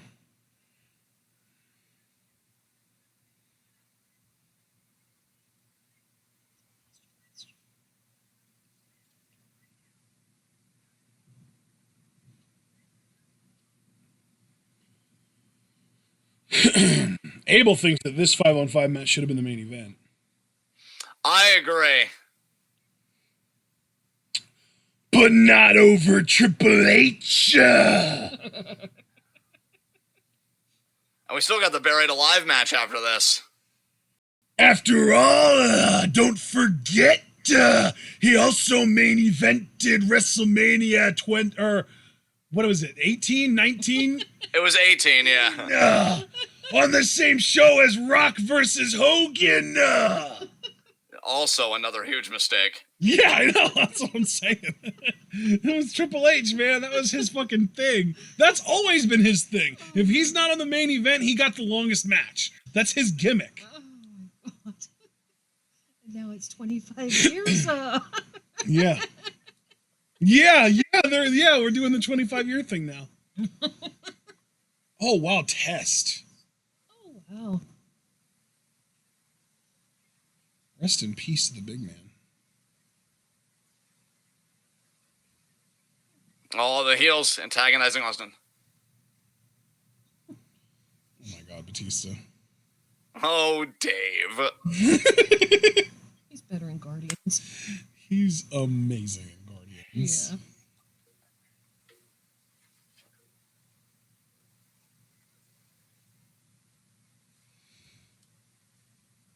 I'll do you one better.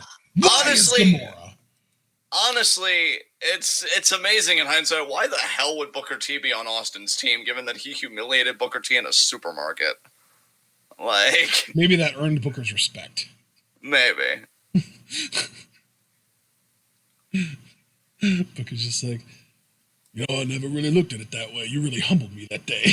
Yeah. Hell yeah!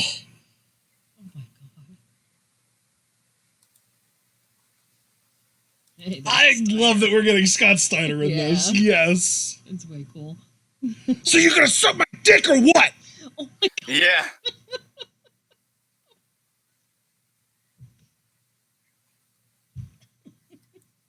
HBK is going to be the one to turn on Austin for sure.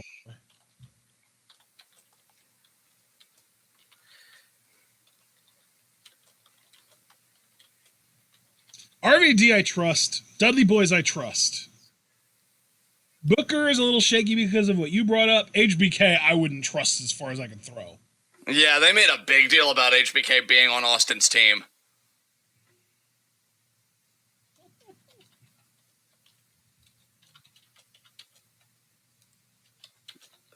Here we go.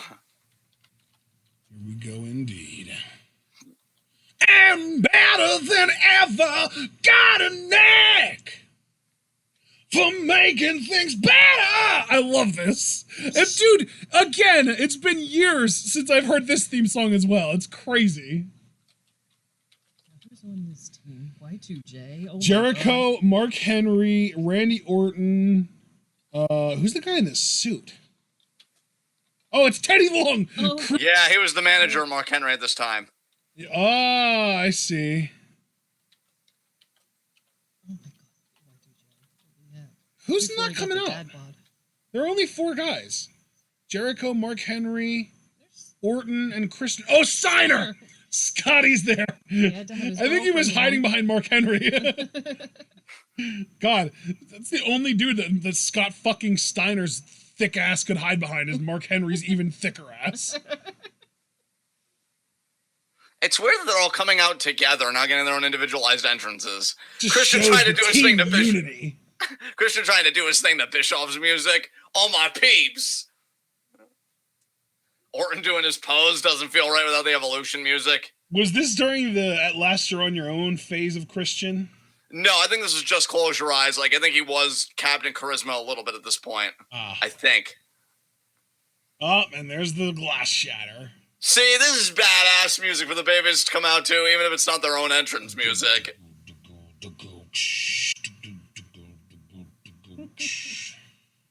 Damn. Yeah, it's so weird seeing Booker T fighting on behalf of Stone Cold, given, I mean, Booker T screwed Austin out of the Undisputed title in 2001.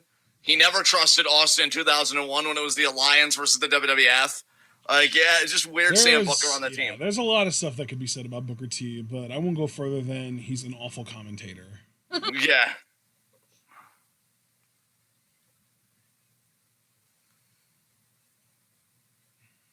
So weird to see the Dudleys. Dudley's the World Tag Champions, RVD the Intercontinental Champion. So Austin has a golden team here.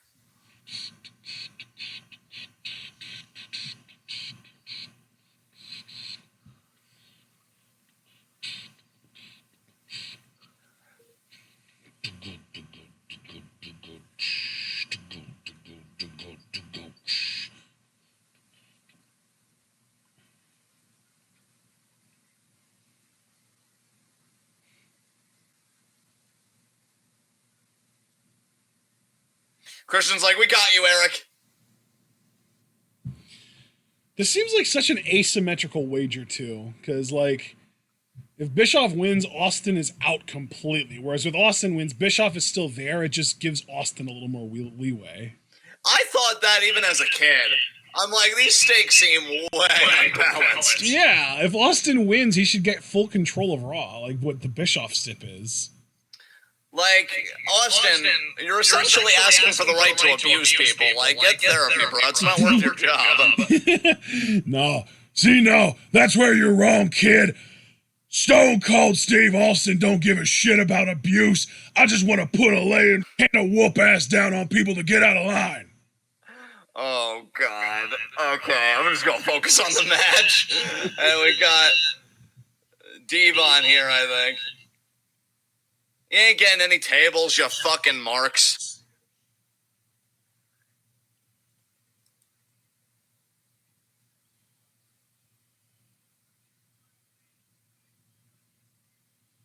So Devon is going to start the match against Christian.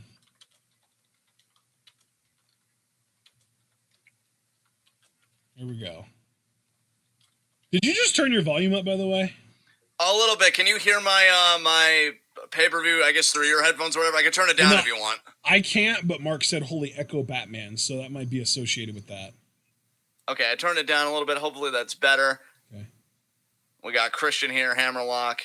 Because other than that, I haven't really touched anything. So if there's still an echo, I don't know what to tell you, but hopefully. Shoulder block there by Devon.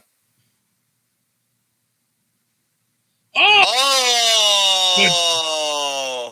And Christian asserting dominance. The absolute disrespect. There you go, Devon. That's a boy. God, Christian getting abused is a mood. I always love to see it. I feel like he would have been your Zack Ryder if we had been doing TWitWoW like a decade earlier. Oh, dude, absolutely. I went back recently and I watched the clip where Punk beats the shit out of him, and it still holds up as some quality comedy. It's amazing. I knew it. See, and I would have been a genuine Christian fan, so we would have been at odds there for sure. See, and that's the thing, like, I liked Christian. It's just he was that weird guy where if he won, cool, but to see him fail, also cool. I really didn't care. So he was almost like more of a Xavier Woods for you than... Yeah, like, I like the dude. I think he's really good in ring, and even a better promo than Edge, I would say, to a point. But, yeah, like, you know, seeing him fail. Jericho. Maybe it's because on some level I always agreed with Vince that a blue dot really would have been a fine substitute for that face. And chopped there by Jericho. Before the dad bod.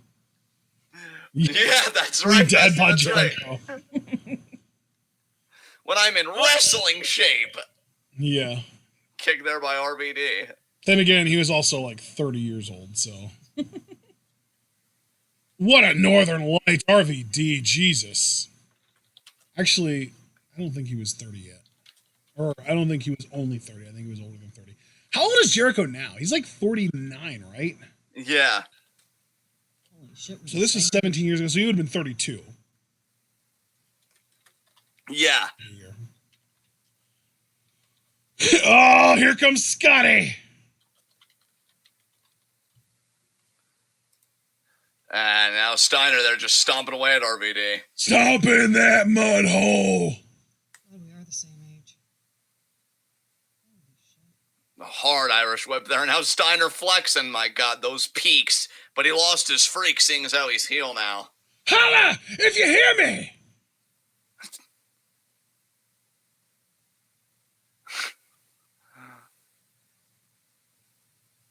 There's Stacy. God, the Stacy test program, honestly, as a kid, I was into that. That was one of the better undercard programs, and then I was kind of sad when Steiner turned heel. But that was before I knew about his legendary heel run in places like WCW and knowing that heel's like his default state.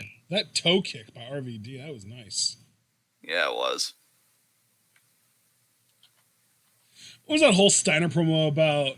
You don't got to do all this stuff to see the Big Dipper because size does matter. Yeah. Oh my God. Talking about how like the sun doesn't have to rotate at a 45-degree axis, some shit like that. Do push-ups in between. Oh, Scotty. Oh man. Didn't he recently, like within the last couple of years, try and like recreate the magic of the Steiner math promo in TNA? Yeah. They should have just appreciated it for what it was. I'll always love Steiner, but yeah, that was like lightning in a bottle. Just appreciate it. Already in the corner there. Elbow there by Van Dam. Oh, and Steiner there crotching Van Dam. Again, RVD's the Intercontinental Champion, so whoever would have the honor of eliminating Van Dam, if Van Dam gets eliminated, could put themselves in the title hunt. Top rope belly to belly by Steiner. Jesus. That's that University of Michigan education there, and kick out there by Van Dam. Oh, yeah, that's right. He did go to U of M. He and Rick both did, didn't they? Yeah, I believe so. Booker!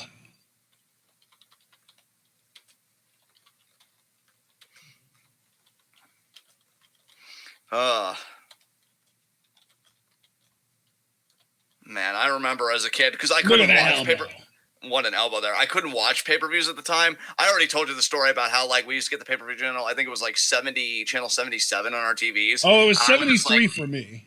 And I would just try and, like, listen in through whatever broke through the static to get match results. Same, bro, same. But I remember... My mom did order quite a few pay-per-views for me when I was younger.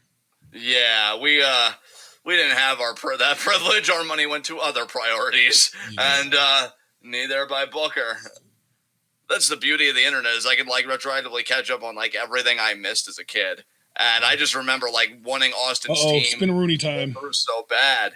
I was really into the story, and there's a Spinaroonie and Bischoff seeing his chances fly out the window. Taking out Christian, taking out Jericho, Steiner, spine buster to Steiner, broken up by Orton and Christian. Oh, but here come the Dudley boys. Oh shit, everything's breaking down. Oh man. This is really getting out of hand here. Oh, there's the low blow to Booker. That might be the beginning of the end for Booker T. I guess the ref didn't see it. Oh, it's Keibler now. Oh, now I'm sad. Steiner recliner. Is Booker gonna tap? Oh, that looks like shit. Come on. Well, that's the Scott Steiner they paid for.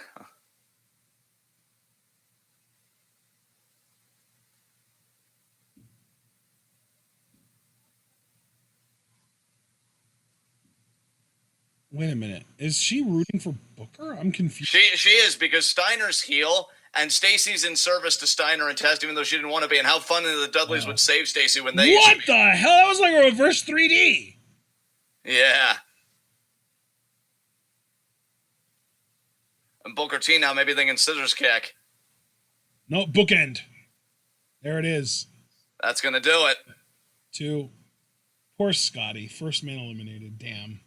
Yeah, his stock really fell rapidly in WWE. Oh my God, Mark Henry and the dominance. Yes. God, I think it would still be so many years before he would become world champion. Yeah, 8 years, man. Oh God, that's it. Slam though. He can still win with that. 1, 2, 3. Never forget when he was world champion, he had the exchange with Booker T.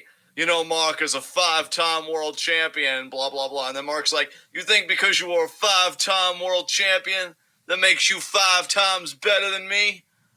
And Booker's just like, no, I wasn't saying that at all, Mark. That's what I thought.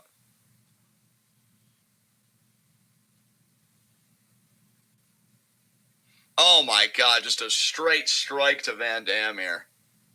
And Theodore Long shouting orders. Because again, RVD is the Intercontinental Champion, so if Mark Henry could eliminate RVD, that would put Mark Henry right in the title hunt here. Bubba takes the tag. Bubba. Chop. Slugging away. I can't believe Booker T was the first one eliminated on Team Austin. Oh my God, that splash by Mark. God, poor. And Booker T is a worker around this time. Doesn't beat Triple H WrestleMania 19 when he should have, and he's the first one eliminated on this team when, you know, freaking Devon's a thing and stuff. Like, wow.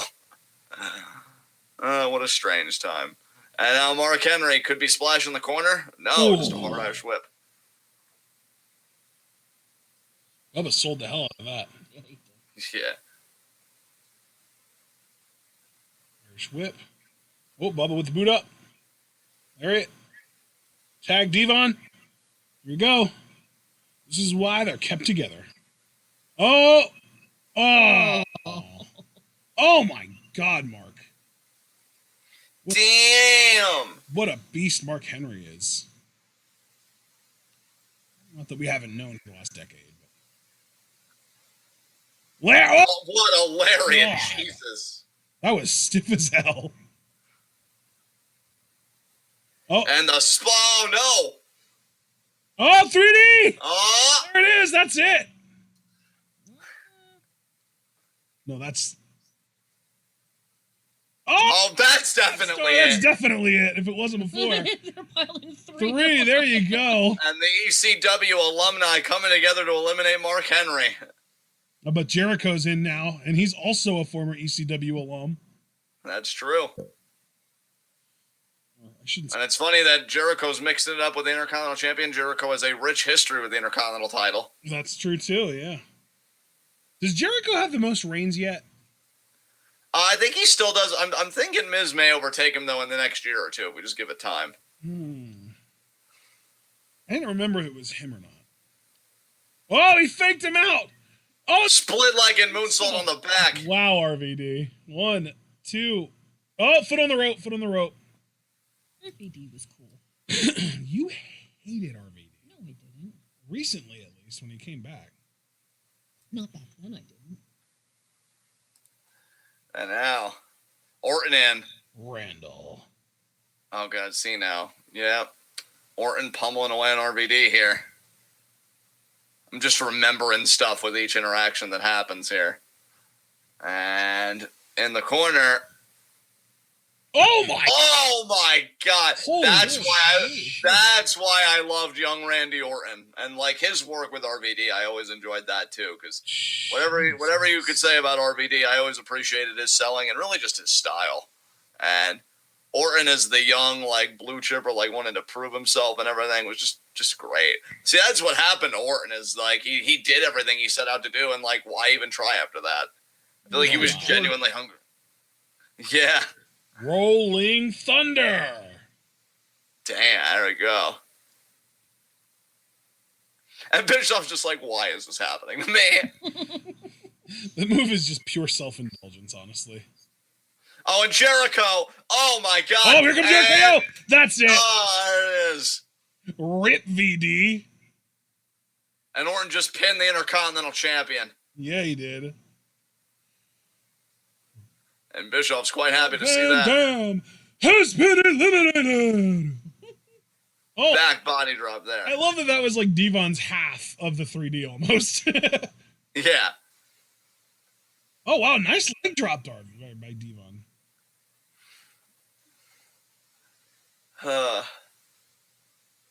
Is it going to be a backbreaker here? No, sidewalk slam. Man, both the Dudleys outlasted both Booker T and RVD. Wow. Oh, what a headbutt by headbutt. Devon. I love that, like, Devon, like, takes his half of the iconic shit that he and his brother do as a team and makes it into his own offense. Because, like, he does, like, the back body drop and the flapjack as, like, his half of the 3D. And then he just did the headbutt, which is his half of the wazza. Yeah. Rolling, he's still coming off for the headbutt. Like, I think that's so cool. Exactly. It's like the Dudley boys are two halves of a whole. They have their own shit that they do. But when you put it together, that's when it's devastating, you know? Exactly. Michael's even been in this yet? No, Michaels hasn't been in the match at all. I didn't think so. I was like, wait, I didn't even think I saw him yet. Nope. Nice flying shoulder block there by Devon. He's trying to get Christian the hell out of here. Wow. Attaboy, Devon. Oh, and Jericho, sleeper Sling slam. blade? Did Jericho just do a sling blade? That was more. Wow. Well, that was more of a sleeper slam by Jericho. I feel like a sling blade is more of a rotation to it when done properly. I don't know. That looked like it had an awful lot of rotation to me, but you're probably right. Overhand chop there by Bubba Ray. Why the hell did Devon Dudley just get eliminated by whatever that was? A sleeper slam. Because he's a tag team guy and he's weak in singles. Keep in mind when they tried to give him a singles push, he was Reverend Devon. And that's why I never really cared for either of these guys to be singles, but at least I think Bubba had the right idea. There's the tag to Shawn Michaels. I can't believe Bubba's in the final two with freaking Shawn Michaels. What? Like, must have again, seen something in him even back then before he was Bully Ray. Again, not to belabor the point, but like he got it over Booker T and over Rob Van Dam. Like how? I just don't understand anything. Keep pulling those trunks up, Shawn. Let's not forget that. Oh, was it Miz and Morrison that made fun of him for that? Wait, what about making fun of him for that? Was it Miz and Morrison that made fun of him for pulling his pants up all the time? Possibly. Oh, Jericho and Orton. It might have been Triple H when they had that Triple H thing. No? 2. Kick out there. I distinctly remember a segment where a younger dude was making fun of HBK for always tugging at his pants and pulling him up all the time. It was probably because that sounds like a classic dirt sheet joke, so I'm just inclined to believe that. Yeah. That might have been during their feud with DX. Yeah.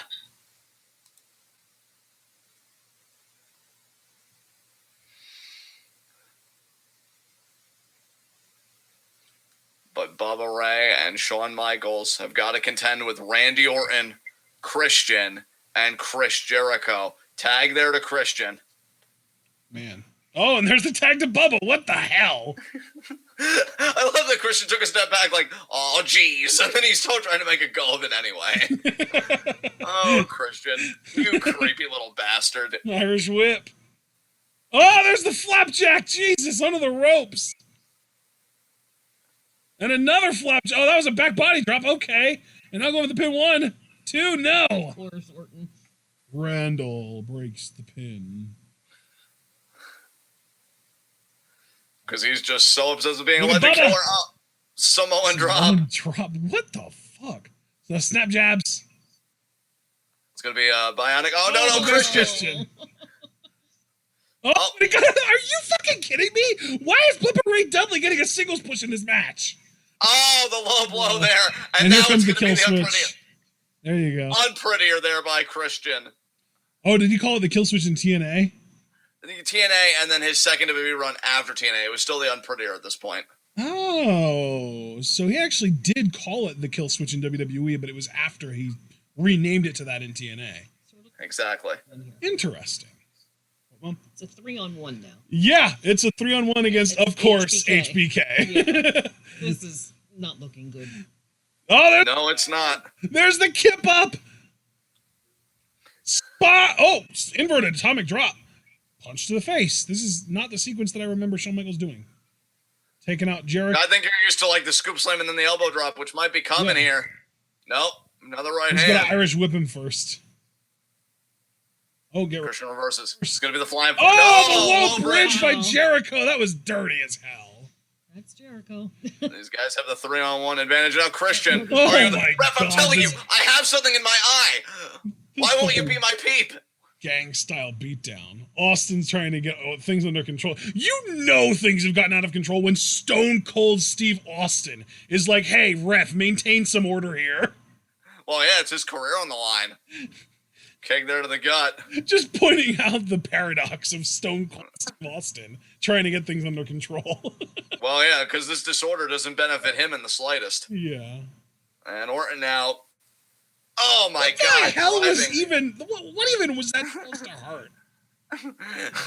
And Orton now got Michaels He's just by like, the I'm hair. gonna hold your face against my knee and then rub my knee pad against your eyebrow. It's gonna burn like a bitch. Christian there, sending Michaels into the corner. Might even Body remove some shot. hair. Well, Christian, you asserting dominance is hysterical. At least we know he's not inserting anything. That's true, huh? Oh, Jericho. Wow. Michaels there. Let's never get the history between these two. The WrestleMania 19 encounter. Yeah, on the low blow that was heard around the world. Yeah. And then he spits on him while he's holding his nuts. Oh! That was terrible.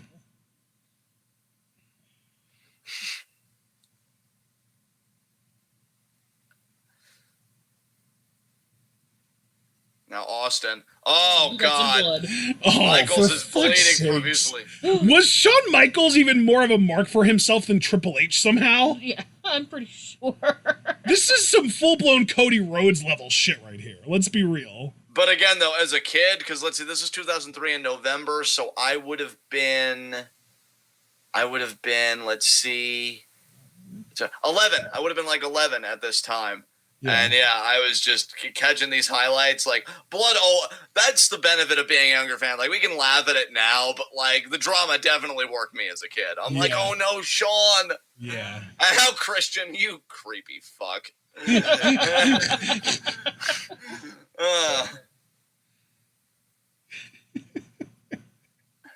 Oh my god.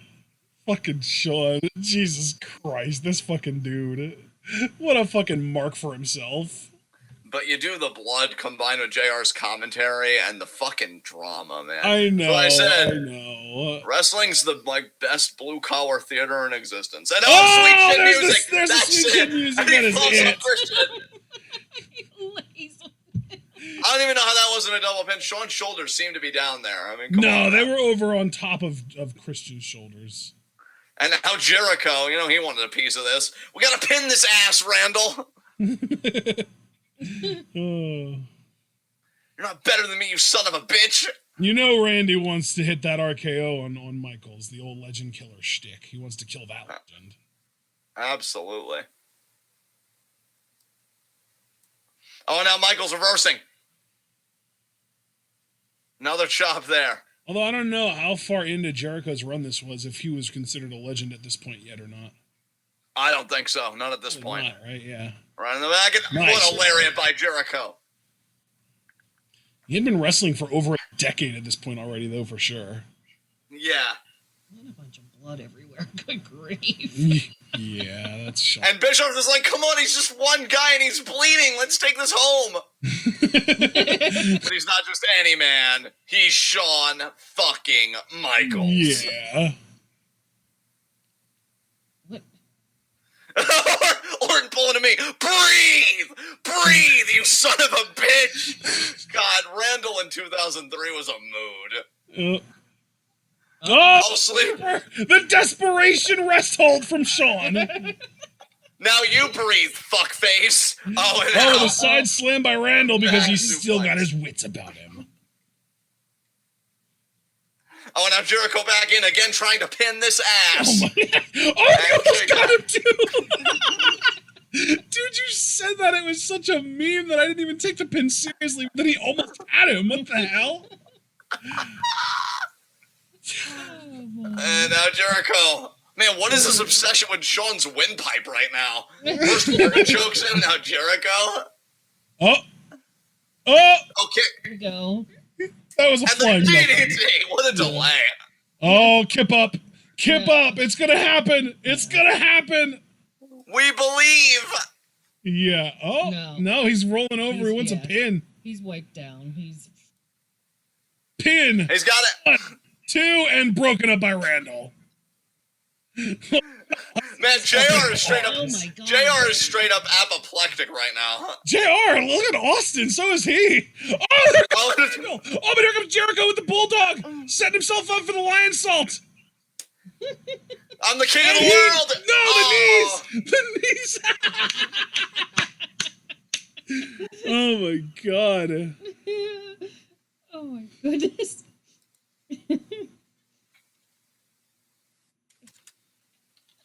Is this going to be the spot where HBK kips up?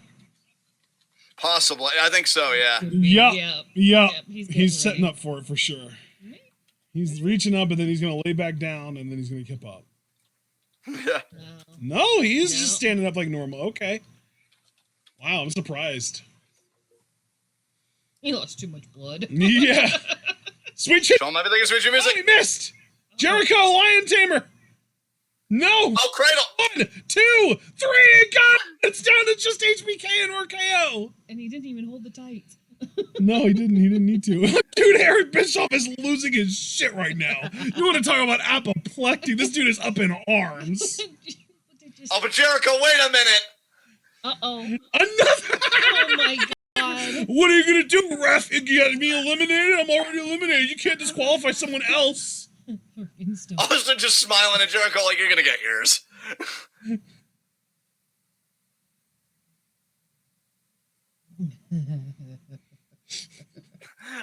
You know what? Say what you will about Jericho, but egomaniac that couldn't stand losing like this Jericho was low key. I always enjoyed it. Yes. He was fun. Yeah. I didn't lose, and here's a chair to the face. Well, that's what Brock said earlier. I didn't tap out and I didn't lose. Yeah, but he didn't have the personality that Jericho did when he was an Oh my egomaniac. God. The drama.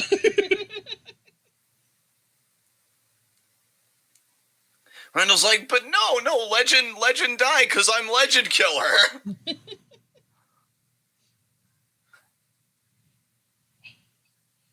Shut Oh, they are. Jesus Christ. wow. The most miraculous Oh, dude! shit. Randy Orton just went for his crossbody? What the hell? I thought he stopped doing that. Dude, this is young Orton. Where do you think we are right now? This is I like didn't think this 2003. was that young Orton. I thought that was pre-evolution Orton that did the crossbody. No, this Orton, he still kept the crossbody for a few more years. I thought that he stopped doing the crossbody when he got into Evolution because Triple H pulled him aside. I was like, listen, kid, you don't have to do that shit. You're better than that. no, he still used it every now and then. Wow. And apparently he was inaccurate as hell with it because he just took the ref out with it. I mean, not inaccurate. Shawn just collapsed. So, like, he would have got Shawn if Shawn's blood loss wasn't so bad. Oh, my God. And now Shawn's tuning up the band. Oh, here we go. Oh, if you thought you were laughing... You want to talk about an egomaniac. What were you saying there? If you thought you were about to laugh before, wait till you see this. Oh my God. That's right. Bischoff's karate backgrounds. Jesus. Oh, and there you go, Austin. Oh, he's stunned Orton. Yes. That'll do it. Oh my God. Stone Cold had enough. He's like, that's yeah, it. he Tired of snapped. this shit. He snapped. That's it. Austin's had enough. Oh my God, that right hook. And Michael's now crawling over to Orton. Oh, Batista though. Oh God. He's about to do a Batista bomb to Jonathan. Oh no. There it is. Oh my God. Oh. Kyoto has been out this entire time. Oh my. Turn around, bitch. He's gonna turn around and out of the ordinary here. Everyone's down the same way they were when I got taken out. Oh my God. Orton's draped. Orton's draped, y'all. Orton's draped. He's gonna pull his shoulder up. 1, 2. That is it. There it is. Oh my God. The Batista bomb got the job done, and Austin was distracted whooping Bischoff's ass. Yeah. Oh wow. I was like, wait, but I stunned you. How? Son of a bitch. He looks genuinely mystified right now. That is the face How of a did that myth.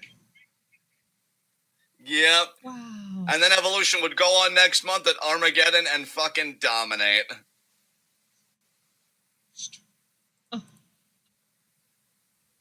Oh, man. That sounds like a very authority storyline. What does? And of course, Randy Orton was on the receiving end of benefits both times. Yeah. I'm just saying, like, the idea that Austin was the one thing preventing Evolution from getting away with whatever the hell they wanted, and then he's out of the picture, so they just dominate for a little while. It just Yeah, because of the authority in late 2013. Yeah, because the next pay-per-view after this was Armageddon. And, well, yeah, we'll get to that in a bit, so. Well, you said that, and you said that Evolution just dominated on that show, so. Yeah. Yeah, Michaels is out. He bled for you, Steve! Yes, Steven. Apparently not enough. Now pick him up, thank him, and then stun his ass. Yeah. Oh, look at him. I'm about to send you back to Christ, bruh. Oh, man.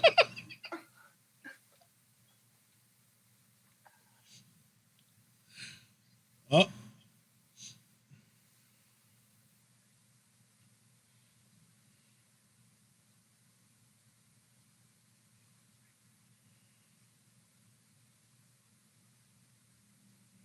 Well, this is emotional. Yeah. This is. I mean, touching. again, they made a big deal about Shawn, like, being on Austin's team, because I want to say it was WrestleMania 14, was it, that Austin beat Michaels for the title? Yeah. Was it 13 or 14? It was 14. It was 14. Because 13 was Austin versus 13 was Brett, Austin right? Brett. Yeah. Yeah. So WrestleMania 14, Austin beat Michaels for the title, and that's why it was such a big deal that Michaels would join his team because of that history. Oh, I'm sorry. Michael's saying, "Oh, I'm sorry."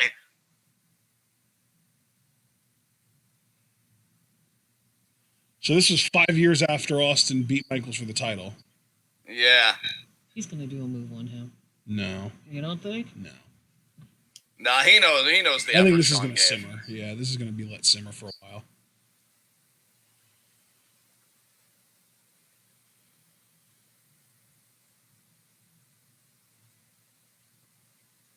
Handshake. It was the handshake, yep.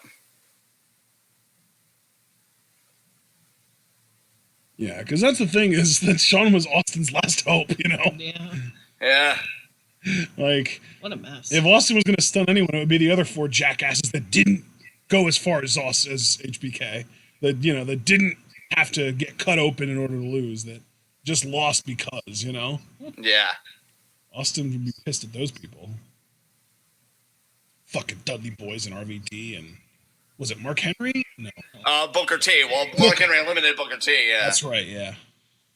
Yeah. Booker T got made to look like a real fucking jobber in this match. Yeah, dude. They did Booker T so dirty in the early years. They did, man. They really did. Again, however you feel about him, like his takes, because I know I don't always agree with him as a person, but around this time, he was a talent that deserved better than his booking. And Batista, here we see again. Oh, Batista.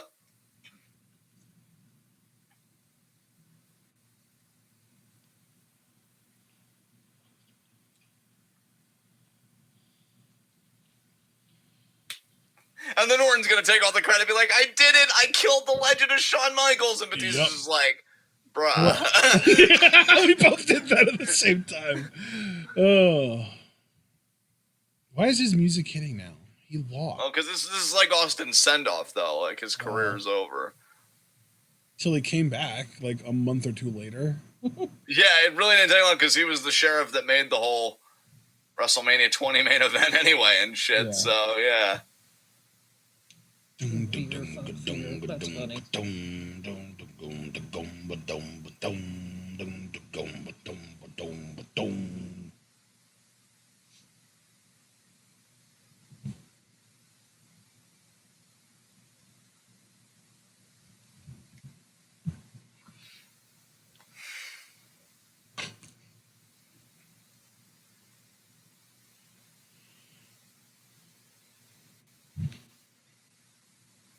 Oh, yeah, they are in Texas, too. Oh, yeah, I actually forgot about that. I mean, more Cuban and everything. Dallas Mavericks makes sense, so. Yeah.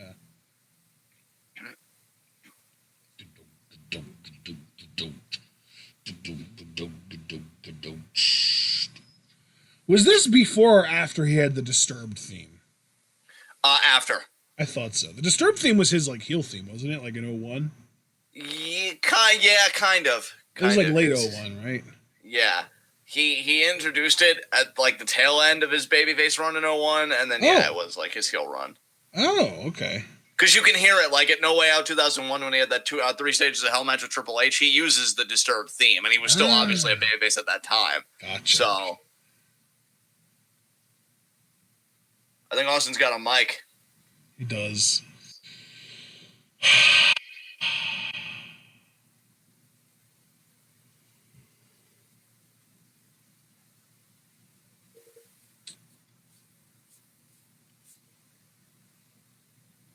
Oh, apparently, according to the Chiefin, because Team Bischoff won, everybody on Team Bischoff and everybody in Evolution got a favor from Bischoff the next night on Raw for anything they wanted.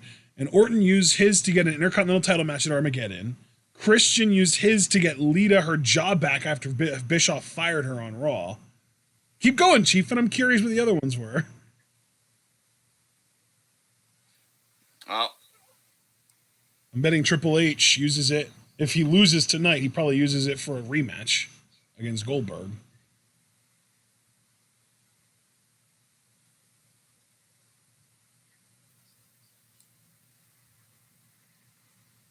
I miss this wrestling so much.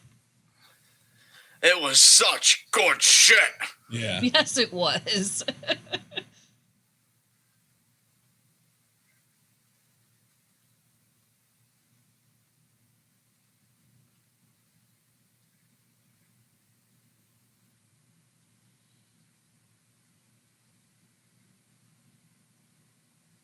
I'm saying I ain't happy about a damn thing.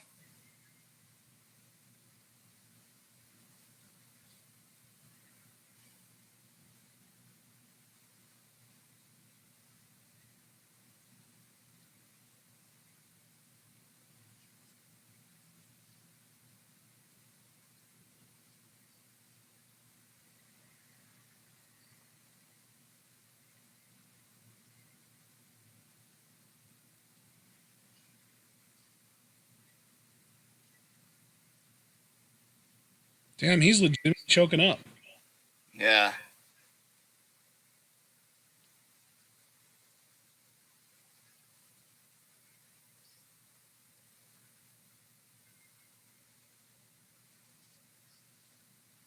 Damn, I've never seen Stone Cold that emotional ever. No, me neither.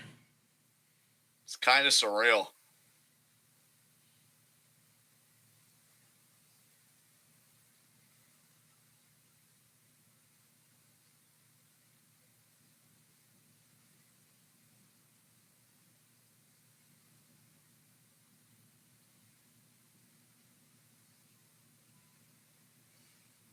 Aw. And he dropped the mic, and that's it. We love you too, Steve. Oh, the coach. Oh, Austin's going to stun the shit out of him on his way out.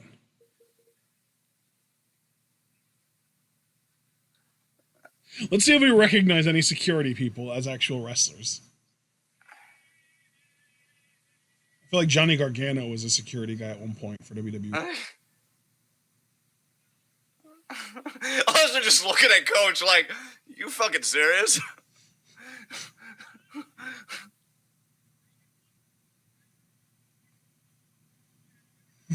Dude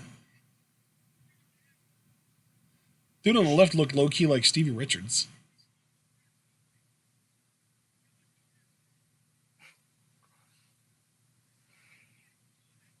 I mean, I will say it is courageous of the coach to do this interview with a neck injury. Oh my god. You are such an enabler. Yeah.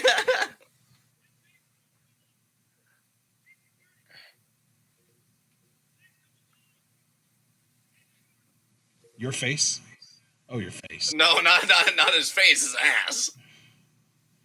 What about the rest of him?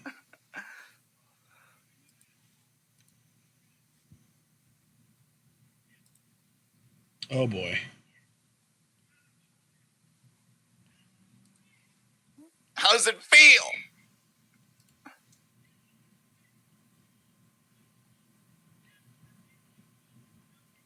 Yeah. You think he's not going to go out whooping some ass? You fooling yourself. Oh.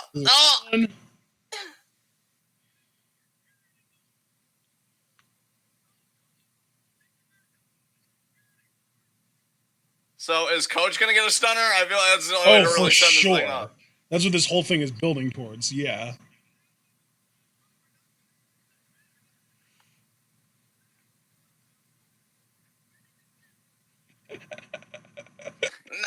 No, please. Oh, he tore the neck brace off and the hat. Stupid fucking whatever the beret. Coach saying, I'm sorry. God, such a mood. I was that way all the time as a kid. I'd talk shit and then immediately my sister would have back, I'm sorry, no, please. Me. Stomp in that mud hole and walk in it dry. This is going to have a very grim prognosis from Coach's doctors. Oh, God. Oh, here we go. Lift him up. Kick him in the gut. Hey, you got this, Coach. A low blow would work too. No, stunner. There we go. Good sell by Coach. That was like almost like a Shane McMahon style sell of the stunner.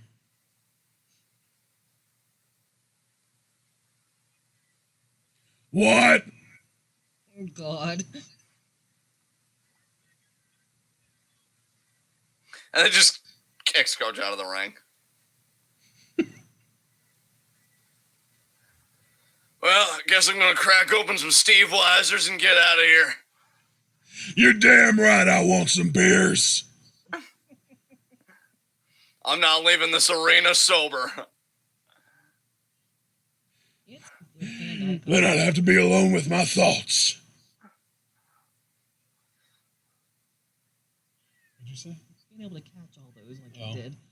My mom's impressed by Stone Cold's catching ability. Nice.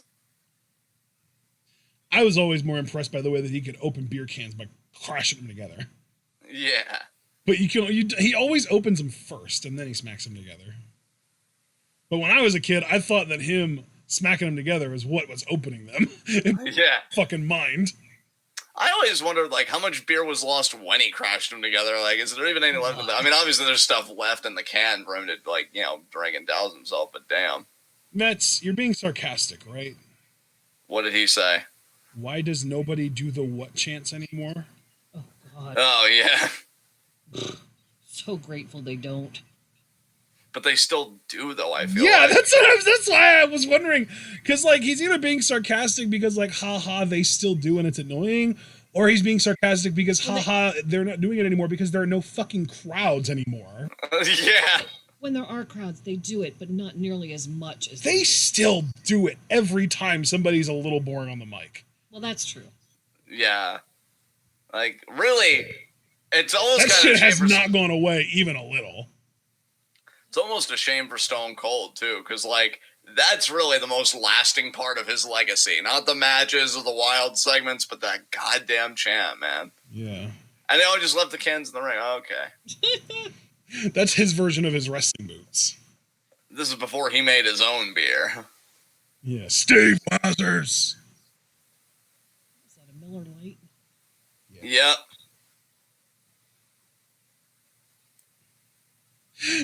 I love, too, that we were just watching New Rockstars yesterday and they randomly got sponsored by fucking Coors Light.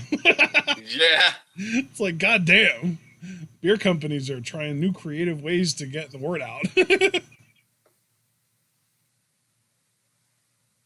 All right, I'm guessing it's going to be Buried Alive next, and then our main event. Yes, it is. Buried Alive is next.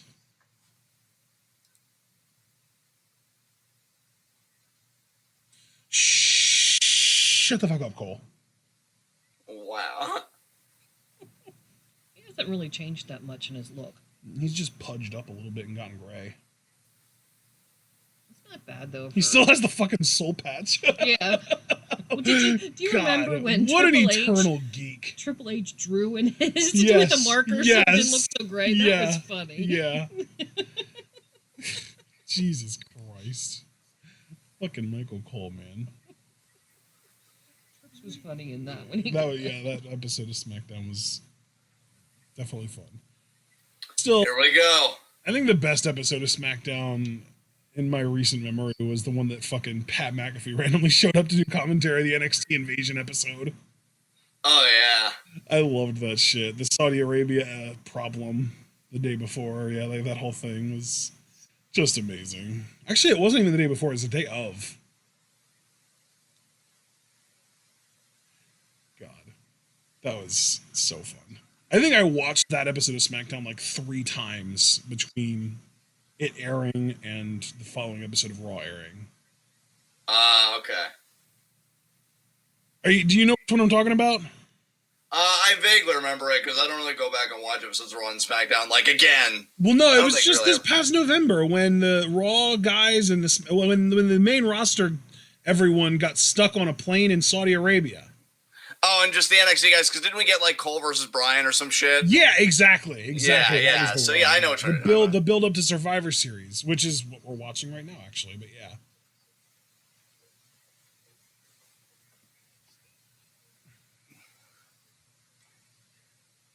Now, I hate to tell you this, brother, but I don't think anyone else was watching Ring of Honor in 2003. At least no one else in here. Like, I'm sure plenty of people were watching it, but I don't think anyone else that's in here was. Because, frankly, most of the people that are in here are too young to have been watching it back then. Not that they weren't watching wrestling, but that they were too young to have really discovered indie wrestling by that point, by 03. Is that a fair assessment, John? I would say it's a fair assessment. Yeah, I think most of the people in here are like late teens, early 20s. John and I are the old ones here. Other than Mark. I know Mark is a little closer to our age, but I don't think he was ever really into the independent wrestling scene back then either. What'd you say? I said and me, I'm the old one. Well, yeah, but you've never really gone out of your way to seek undercover wrestling. You've always just watched what came to you. That's true. I mean, I used to watch TNA. When it was Way on back. TV. Exactly. Yeah. That's my point. I think, was ROH on syndication back then? I don't think it was. But anyway, Buried Alive match up next. Taz is keys to victory for The Undertaker. Oh, those evil submissions, home field advantage, and match experience.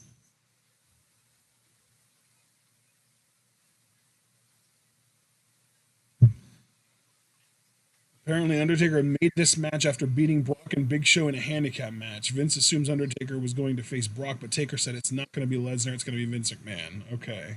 Yeah, I remember that segment because Undertaker's laugh was pretty great when Vince was just like, oh, fuck. Taz's keys to victory for Vince. Number 1, mental stability. Number 2, invincible confidence. And number 3, avoid the hole. I feel like all 3 of those were actual subtle ribs on Vince, because the mental stability, obviously a rib on Vince. The second one, invincible, because you literally, like, he's Vince fucking McMahon. What are you going to do to him? It's kayfabe. You can't do anything that he doesn't approve of. And then the third one might have been a shot at him, like, as a childhood, like, his traumatic childhood of being sexually abused. I think that's too deep of a read, brother, but who even fucking knows? I don't know.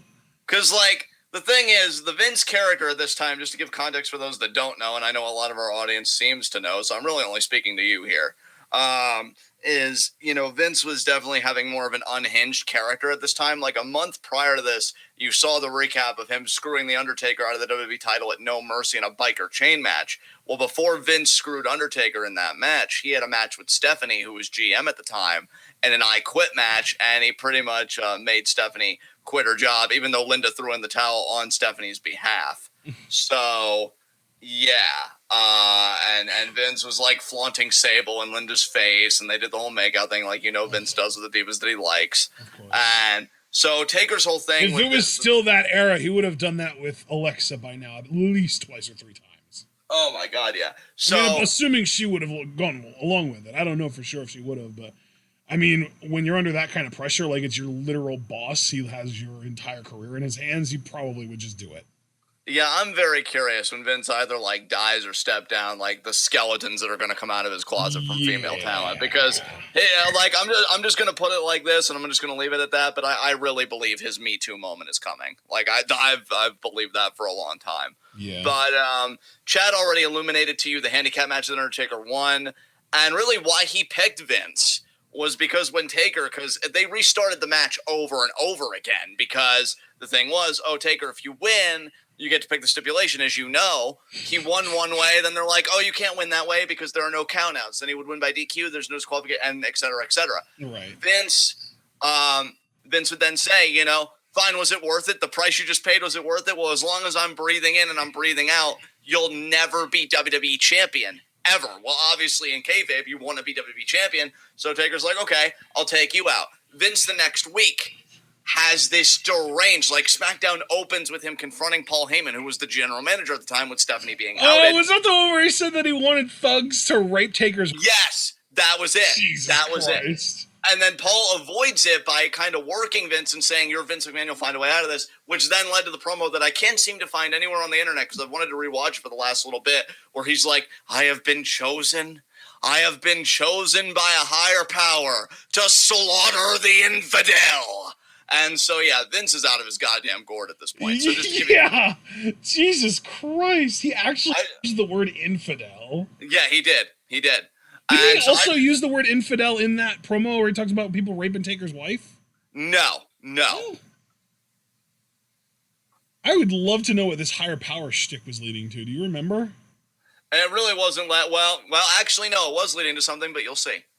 Because I remember when Vince was the higher power and the whole, like, it's me, Austin, it was me all along. Like, that whole thing was Vince as the higher power, but what the hell was Vince's higher power? And Vince is bleeding already. What the hell? He's bleeding from punches. You'll see, dude. You'll see the as far as the higher power question.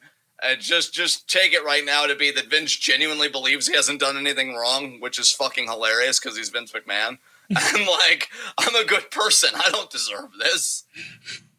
What the hell? Why is he bleeding from punches? Because Taker threw those soup bones, brother.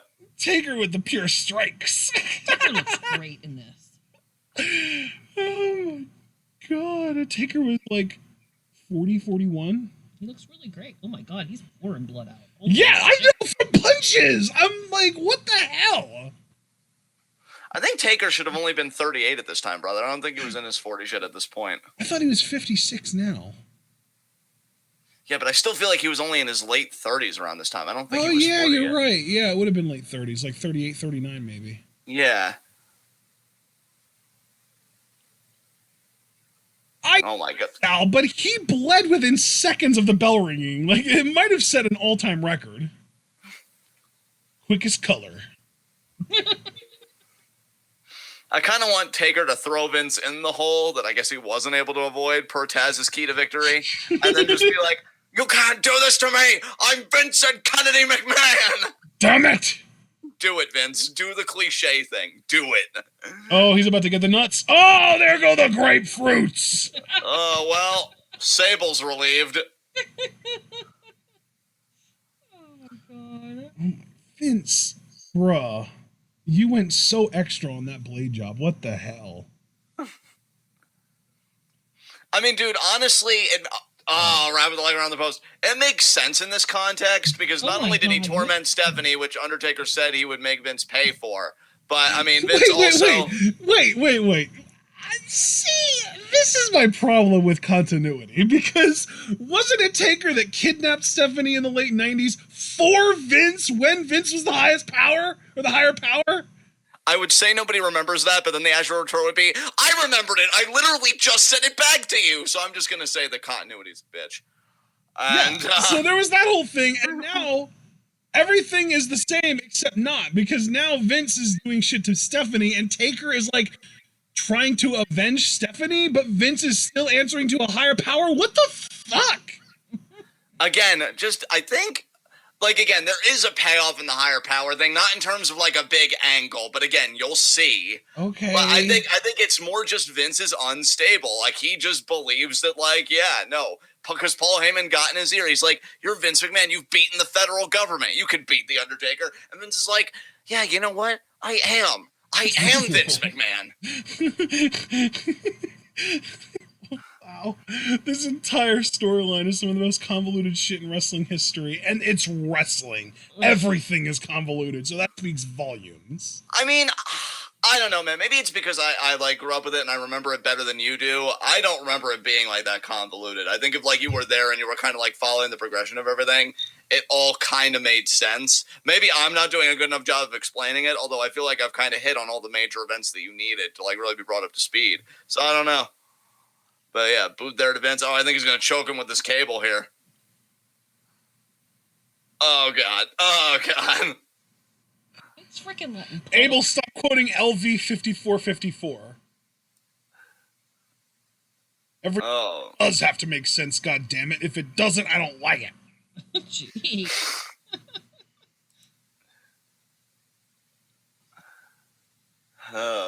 He is freaking letting puddles everywhere. Yeah. Vince, he went very extra on the blade job. This is like some Dustin versus Cody shit. But, oh, yeah, that was the point I even wanted to make, because you mentioned the blade job before. It makes sense, like, if you want to play to the crowd, because Vince was such a fucking scumbag heel at this point, given everything, that I think, yeah, they just really wanted to give the payoff of, look at how much he's suffering right now. Yeah, but still, wouldn't you want the payoff to be, like, actually cathartic and not just, oh, he got busted open on a punch? like there! That. There! That could have been what busted him open right there! That would have been cool! Not a fucking punch in 3 seconds into the match. What the hell? Guess they want to lead the whole way. Yeah, apparently they wanted him bloody from beginning to end. Yikers. Jesus Christ. We're just getting started. Oh my God, Taker. I feel like if we were watching this live in 2003 and live reacting to it, Dragon Man would have been doing is, end this, please! Yeah, possibly.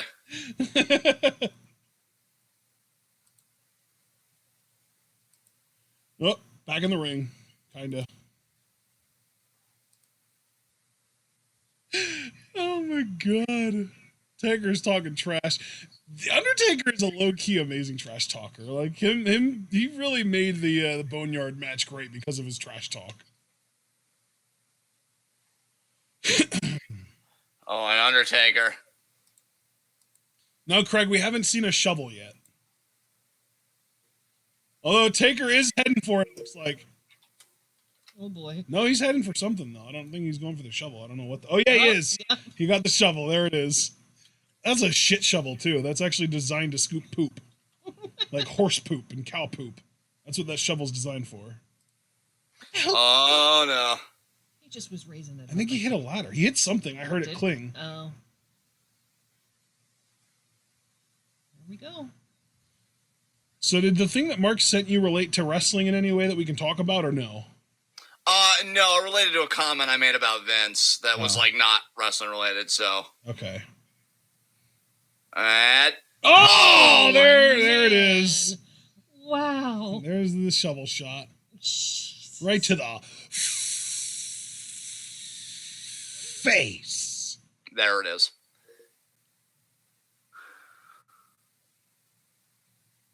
Oh my God. Oh man, this match would end now if this wasn't booked, kayfabe. Like if this wasn't,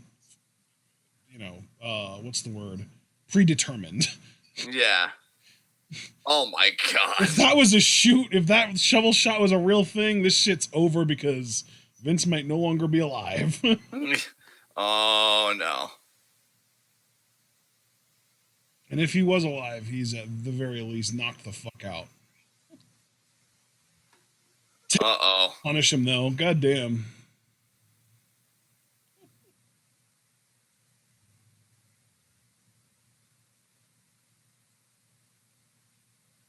Oh Jesus. Oh. Oh, steel steps to the ankle. Vince's screams are amazing.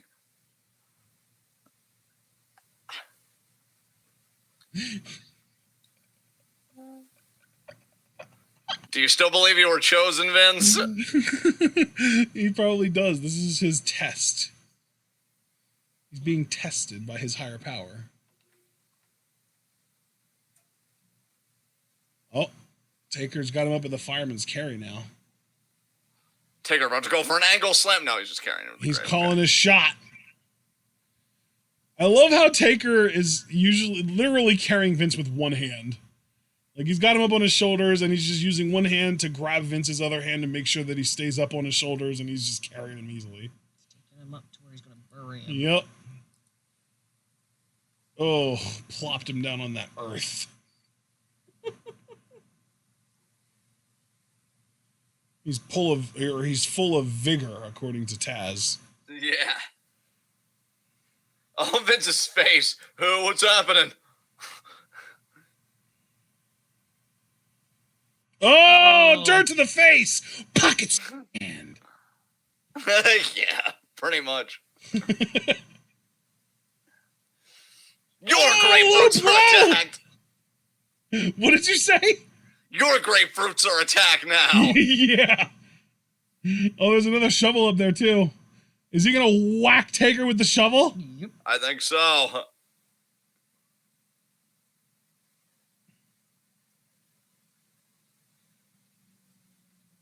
Oh, my God. Chest. But Taker's in the hole. At least he buried him with the shovel. Or he's burying him with a shovel to get out. How is Vince even able to oh, no, he's not standing. He's still on his knees. Because, like, Taker shattered his fucking ankle. Okay, here we go. Oh my wow, God. I love how Taker just casually like, wait, I'm up. He's still down. Get in this hole, bitch. Vince, I didn't come alone. I brought gravity with me. What the hell? Oh my gosh. The higher power. Wow. Kane, oh my God. Yep, and this is what led to the WrestleMania 20 matchup. So wait, is Kane supposed to be the higher power? Well, yeah, because I guess Vince went to Kane to help him. Like, they talked about this. Again, it doesn't lead into anything. Kane doesn't have a faction or anything like that. When Vince says higher power, it's like somebody's going to help me, see me through this match with The Undertaker. I will survive, and Kane was his insurance policy. Wow.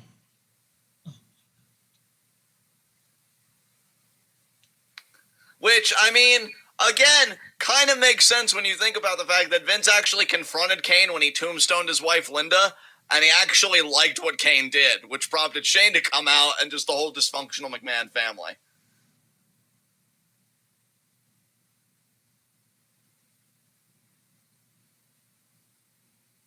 And Kane now laughing.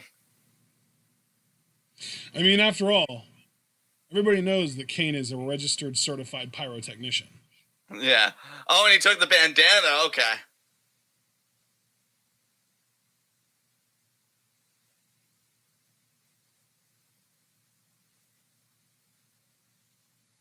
What does that thing, like, what exactly is Vince going to be doing here? Dropping the dirt and completing Oh, the it's burial. full of dirt. Oh, I see. I see. I didn't realize that it already was full of dirt. I thought that the pile of dirt next to the grave was what was supposed to go over the grave.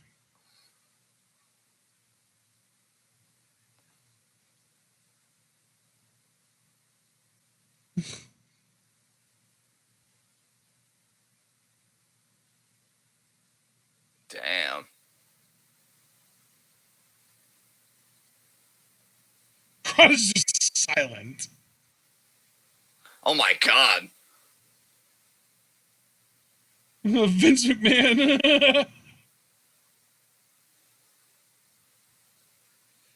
I gotta admit, the match was like not nearly as long as I expected it to be, and that made it a lot easier to watch. Yeah, definitely. Because I definitely expected that match to go 20 plus, and it didn't. It was probably like 15 minutes, if that. Let me check.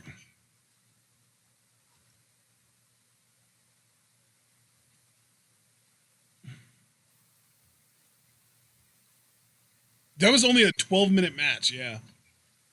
Seemed quick. And Oh, here we go. Main event.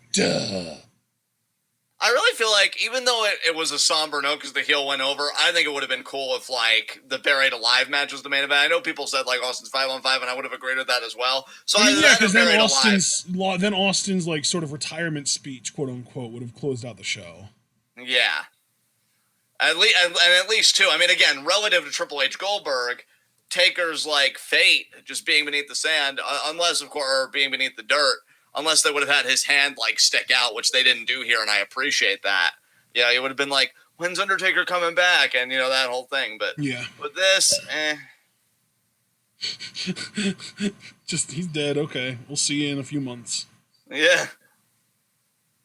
Was Goldberg holding the world title upside down? What a mark. Oh my there we God. go. You say what a mark, and meanwhile, there's Triple H with that face and no facial hair to cover it. Yeah. Christ. Who told him that was a good idea? And this was the bounty he put out on Goldberg. This was 2003, and he looked like he was desperately trying to just channel his 1995 self. Yeah. How many times in this promo did he say, naturally? Oh, wow, I forgot somebody tried running over Goldberg. Was it ever revealed who? I don't think so. It probably was, but I don't remember it. I hope it was, because, God. WWE doing shit like that and never revealing who did it is, like, so WWE.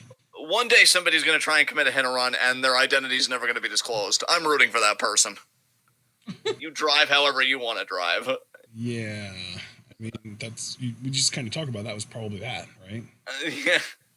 I do think, though, it was probably revealed later. I just don't remember. But then this is what Mark's Evolution were for themselves, because Batista would end up collecting the bounty, so the money never really left Evolution. Yeah.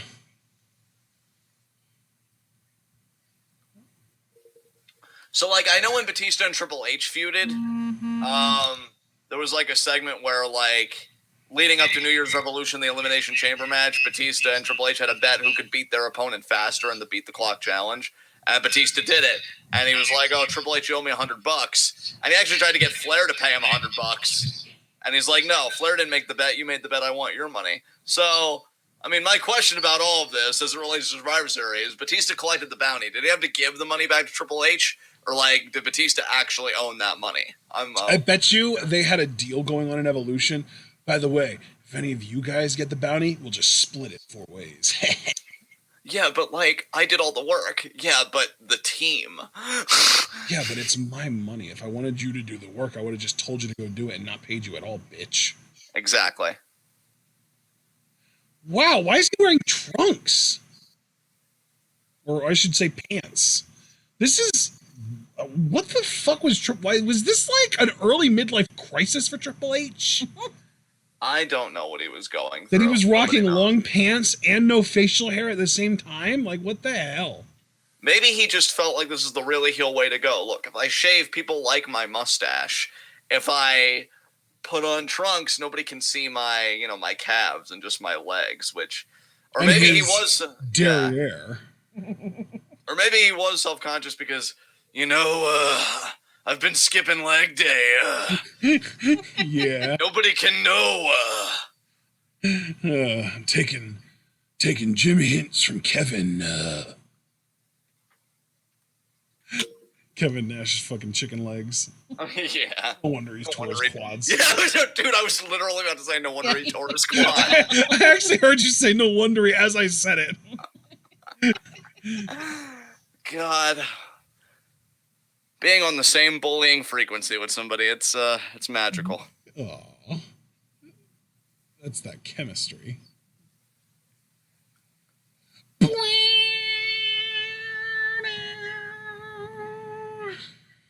Triple H, the honeymoon is over. Oh, sign guy, you don't know anything. Even if Triple H's Lemmy / Motorhead songs were legendary, My Time is still the best of all time. Oh, yeah, I love it. That song's so good. Even the instrumental version is fucking fire. It is. The vocals are just cherry on the proverbial sundae. And there's Goldberg with the WCW World Heavyweight title. I mean, it's the same exact belt as the WCW title. Yeah. Honestly, even though they didn't stick around long, I really do have to appreciate WWE for bringing guys like Steiner and Goldberg in, because if they didn't, I think it still would have been several years before I even knew who they were. Oh. Like, I was never a WCW guy. Like, I didn't even know WCW was a thing. Like, my first interaction was WWE, and that's just all I knew for so much of my life. If you would have told me that the Japanese had wrestling, like, my head would have exploded. Triple H immediately on the offense, but Goldberg right there, too. Maybe go for the ankle. Or is this going to be like a new era Goldberg match where it's like 5 minutes? Oh, no, this is going to be drawn out a bit, because remember, Goldberg has the taped ankle because of Batista, and there's the spear already, but Rick still hasn't gotten out of the ring. And Goldberg sold the ankle, despite just jumping up in the air just now.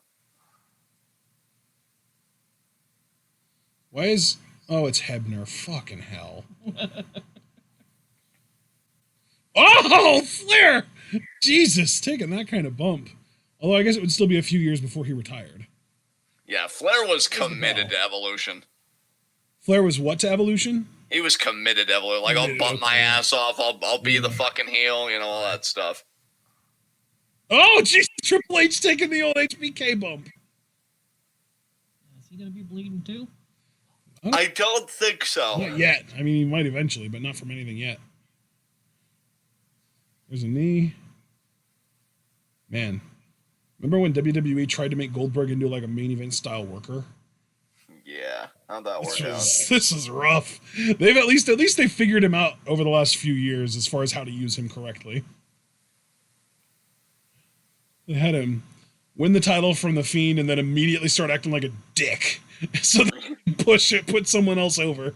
And in a way, they didn't even have to market him as a heel. They could just say, well, he's just, I mean, you say dick, but they could just say, well, he's more ornery now because he's old. Yeah. So, you know, you're just protecting the investment regardless. I mean, plus, is it really even that much of a stretch considering there is actual, like, backstage rumors that he politicked to win the title and then politicked to drop it to Braun because he didn't have to keep working? Think of the kids, Vinny. Think of the kids. Oh, Goldberg. No. Power slam. Power slam. That was really cool. He never does that anymore. Nah. Doesn't seem like it would be all that difficult to do. I mean, to guys like The Fiend and Braun, it would be, but... Oh, wow. Why are you throttling him by the throat, Goldie? Because it's going to be a military press here. Or military press, that's right. Oh, the ankle. And now the ankle gives out? Jesus. Well, yeah, because it's convenient plot-wise.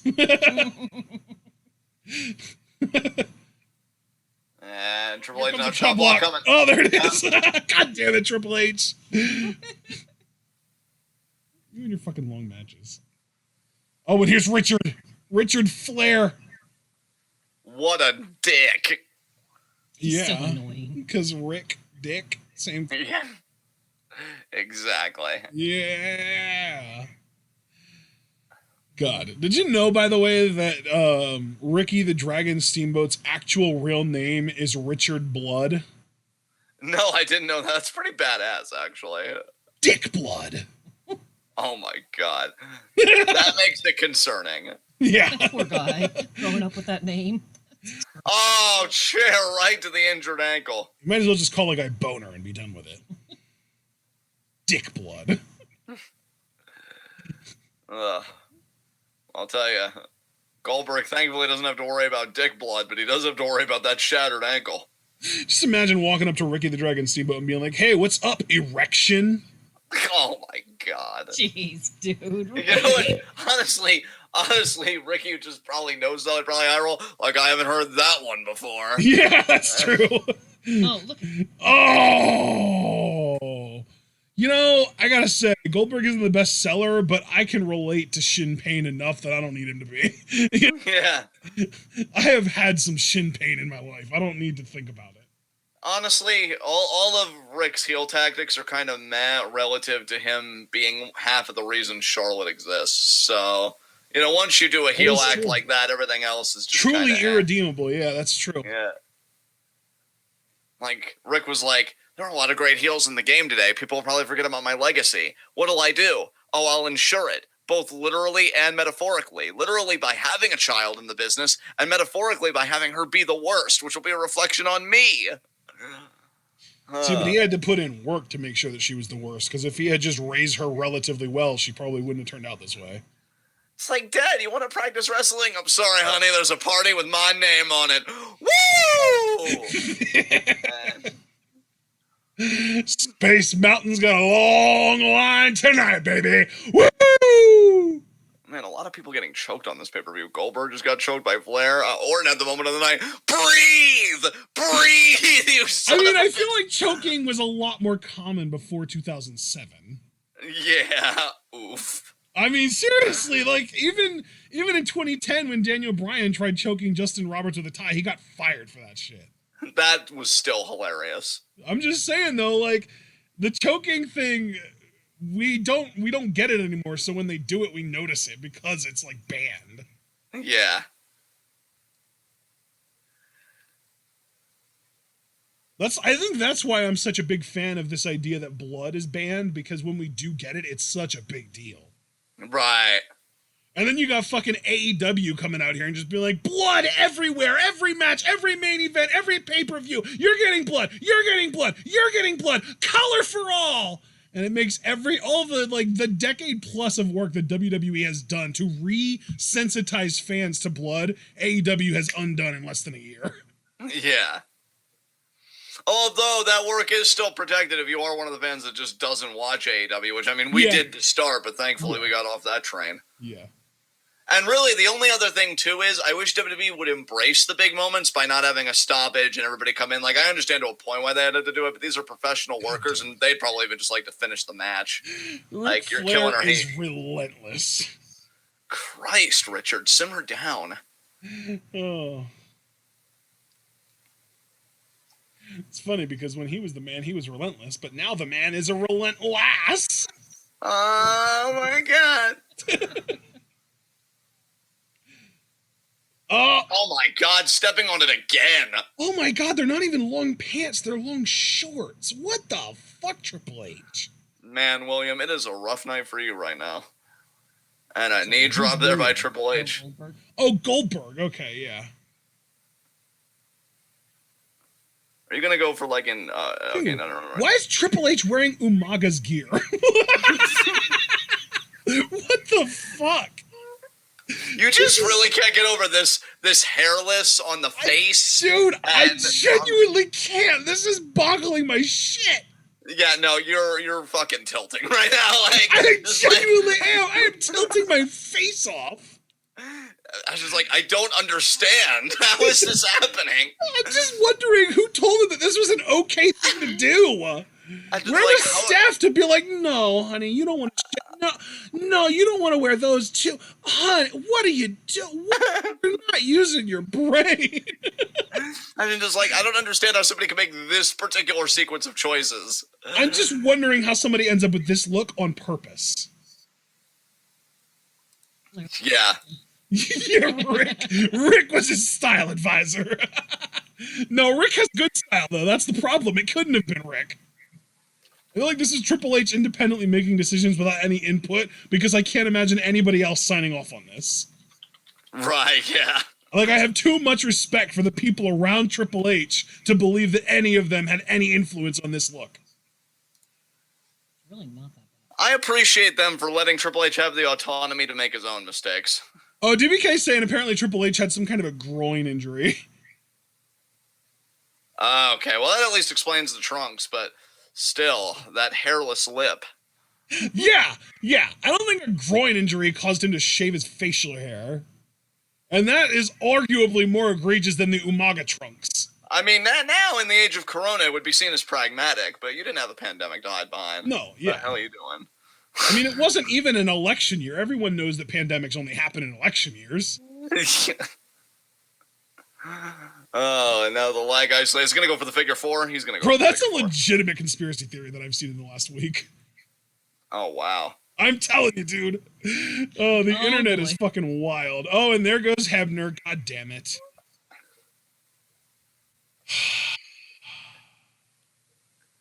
Wait, what's he? Oh, Brass Knucks. Yeah. Go ahead, Trips. Clock him with him. Clock him right in the dome. Got him. That's sell by Goldberg, though. And now he's like, hey, wake up, Hebner. Yeah. Oh, and Hebner's up. Yeah. I can't help but feel like if Goldberg would have gotten offense off, he wouldn't have recovered anywhere close to that fast. Oh my God, Hebner, you're so fucking garbage. His entire fucking body jumps on near falls. Completely takes me out of it. Completely just removes my suspension of disbelief. And see, like, I've never paid attention to that, so, like, I never had the same effect. Sledgehammer. Oh, here comes Sledgy. Goldberg, though. Oh my Boot. God. You really thought you were just going to come in there all wild, swinging from overhead and shit and get something away with? Or get away with something? Oh. Yeah, when does that ever really work? Rick, are you really about to do a flying nothing? I like how Rick is like, whoa, wait a minute. Let's talk about this guy. Right there. Goldberg on one leg, fighting through Triple H and Ric Flair at the same time. What a warrior.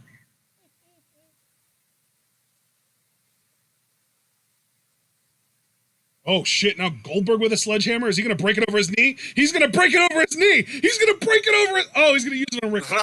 Okay. Rick selling this shot. Oh, Batista. Fucking Batista just comes in swinging wild. There's Orton. Jesus Christ. I guess their luck in the Stone Cold Bischoff matchup ran out. This match really is quintessential Triple H booking, isn't it? He's here now. He's gonna try and go for the pedigree. God. And he's gonna get it too. Oh no, he's not. Back body drop. Wow, Goldberg. You talk about it being a quintessential Triple H matchup. Goldberg's getting his shit in, baby. Yeah, it's a quintessential Goldberg match too. Other than the fact that it's long. Oh my God.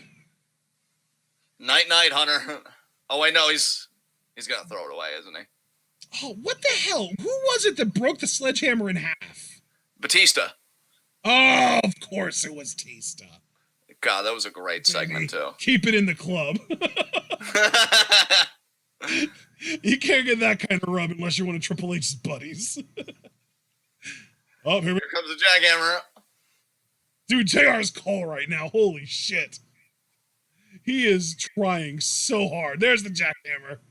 And Hebner's not going to be there. Of course. I like how when Triple H goes for the pin, Hebner's just like, oh, okay, well, let me make my way over here. And there. That's it. There it is. Triple H did the after 3 thing. Oh, my God. What an absolute clusterfuck of a match. Oh, my God. Again, I say, though, at least that match wasn't overly long. Right. That was another 12-minute match.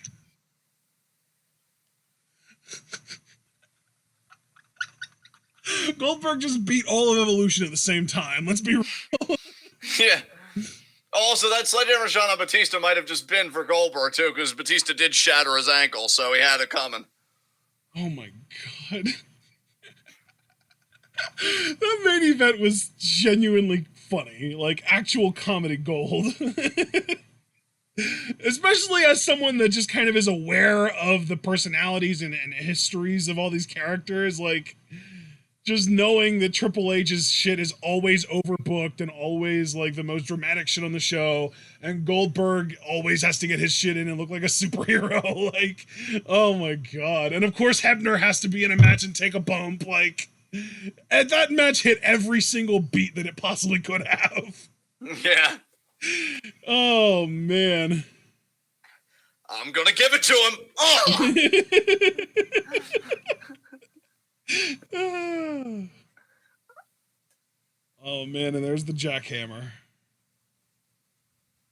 Oh, and Hebner.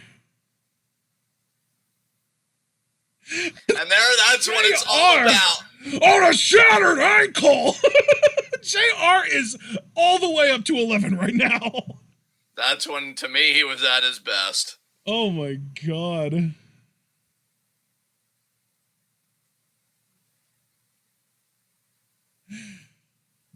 Oh.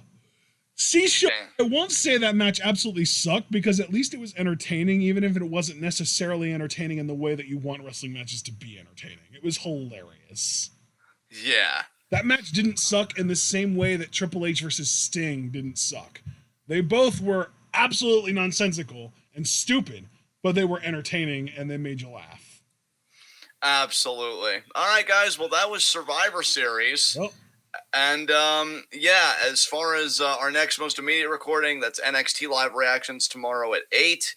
And then I know Thursday and Friday we got some New Japan stuff, but what? Let me go on your Twitter and see. Thursday is Dominion 2016 at 4 p.m. Eastern Time.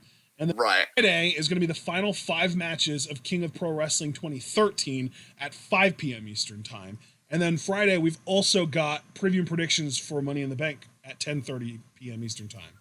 That's right. So, yeah, it's a pretty stacked week, guys. Be sure to join us. But again, most immediately, we'll see you tomorrow for NXT Live Reactions. I'm going to hand this over to Ashton and take us home. Absolutely. Ladies and gentlemen, we hope that you all enjoyed TWitWoW Request Live number 94, Survivor Series 2003 Live Reactions. It was a hell of a show, hell of a fun show. Lots of craziness, lots of ruthless aggression era antics that we would never get these days. Like Vince McMahon bleeding 3 punches into a match. Everything about the sentence that I just said is shit that would never happen in 2020. Vince McMahon being in a match, blood happening in a match at all, blood happening that quickly into a match, like all that shit, Vince bleeding, like all that, everything about what I just said is the most 2003 thing possible, I feel like. So it was perfect. All that said, though, we hope that you guys enjoyed. If you did, please like this video, subscribe to the channel, click the bell icon to join the notification squad, follow us on Twitch, follow us on Twitter, like our Facebook, and click the bell icon on Twitch. If you'd like to support the channel, you can subscribe on Twitch, you can follow, or you can buy our merch on Teespring, donate to our Patreon, share this channel, share this video, and of course, we are the workhorses of the YouTube and Twitch wrestling communities, and we will continue to prove that point with as much coverage as we can provide to the wrestling that's actually going on. We're going to have, it's looking like we're going to be doing 2 partial WWE catch-up commentaries this month, which is only going to cover Raw and SmackDown. We have a poll going on the Discord, so if you're in the Discord and you haven't voted on that yet, please do. So far, it's 6-4 the last I checked in favor of 2 catch-up commentaries, 2 partials rather than 1 full. And if our preference counts, I think we would rather do the partials because we already live react to NXT. NXT UK has been reduced to a clip show, and 205 is just matches with no real story for the most part. So, all that being said, we do hope that you all enjoyed, and we will be back tomorrow night for NXT, and then Thursday and Friday we've got those New Japan reactions, and Friday night we've got preview predictions, because then Sunday we've got Money in the Bank. It is already happening, and it is still Corona land, y'all. We are still doing this shit in the PC, but until then, we hope you all enjoyed this, and we hope that you're all able to remember to stay tuned.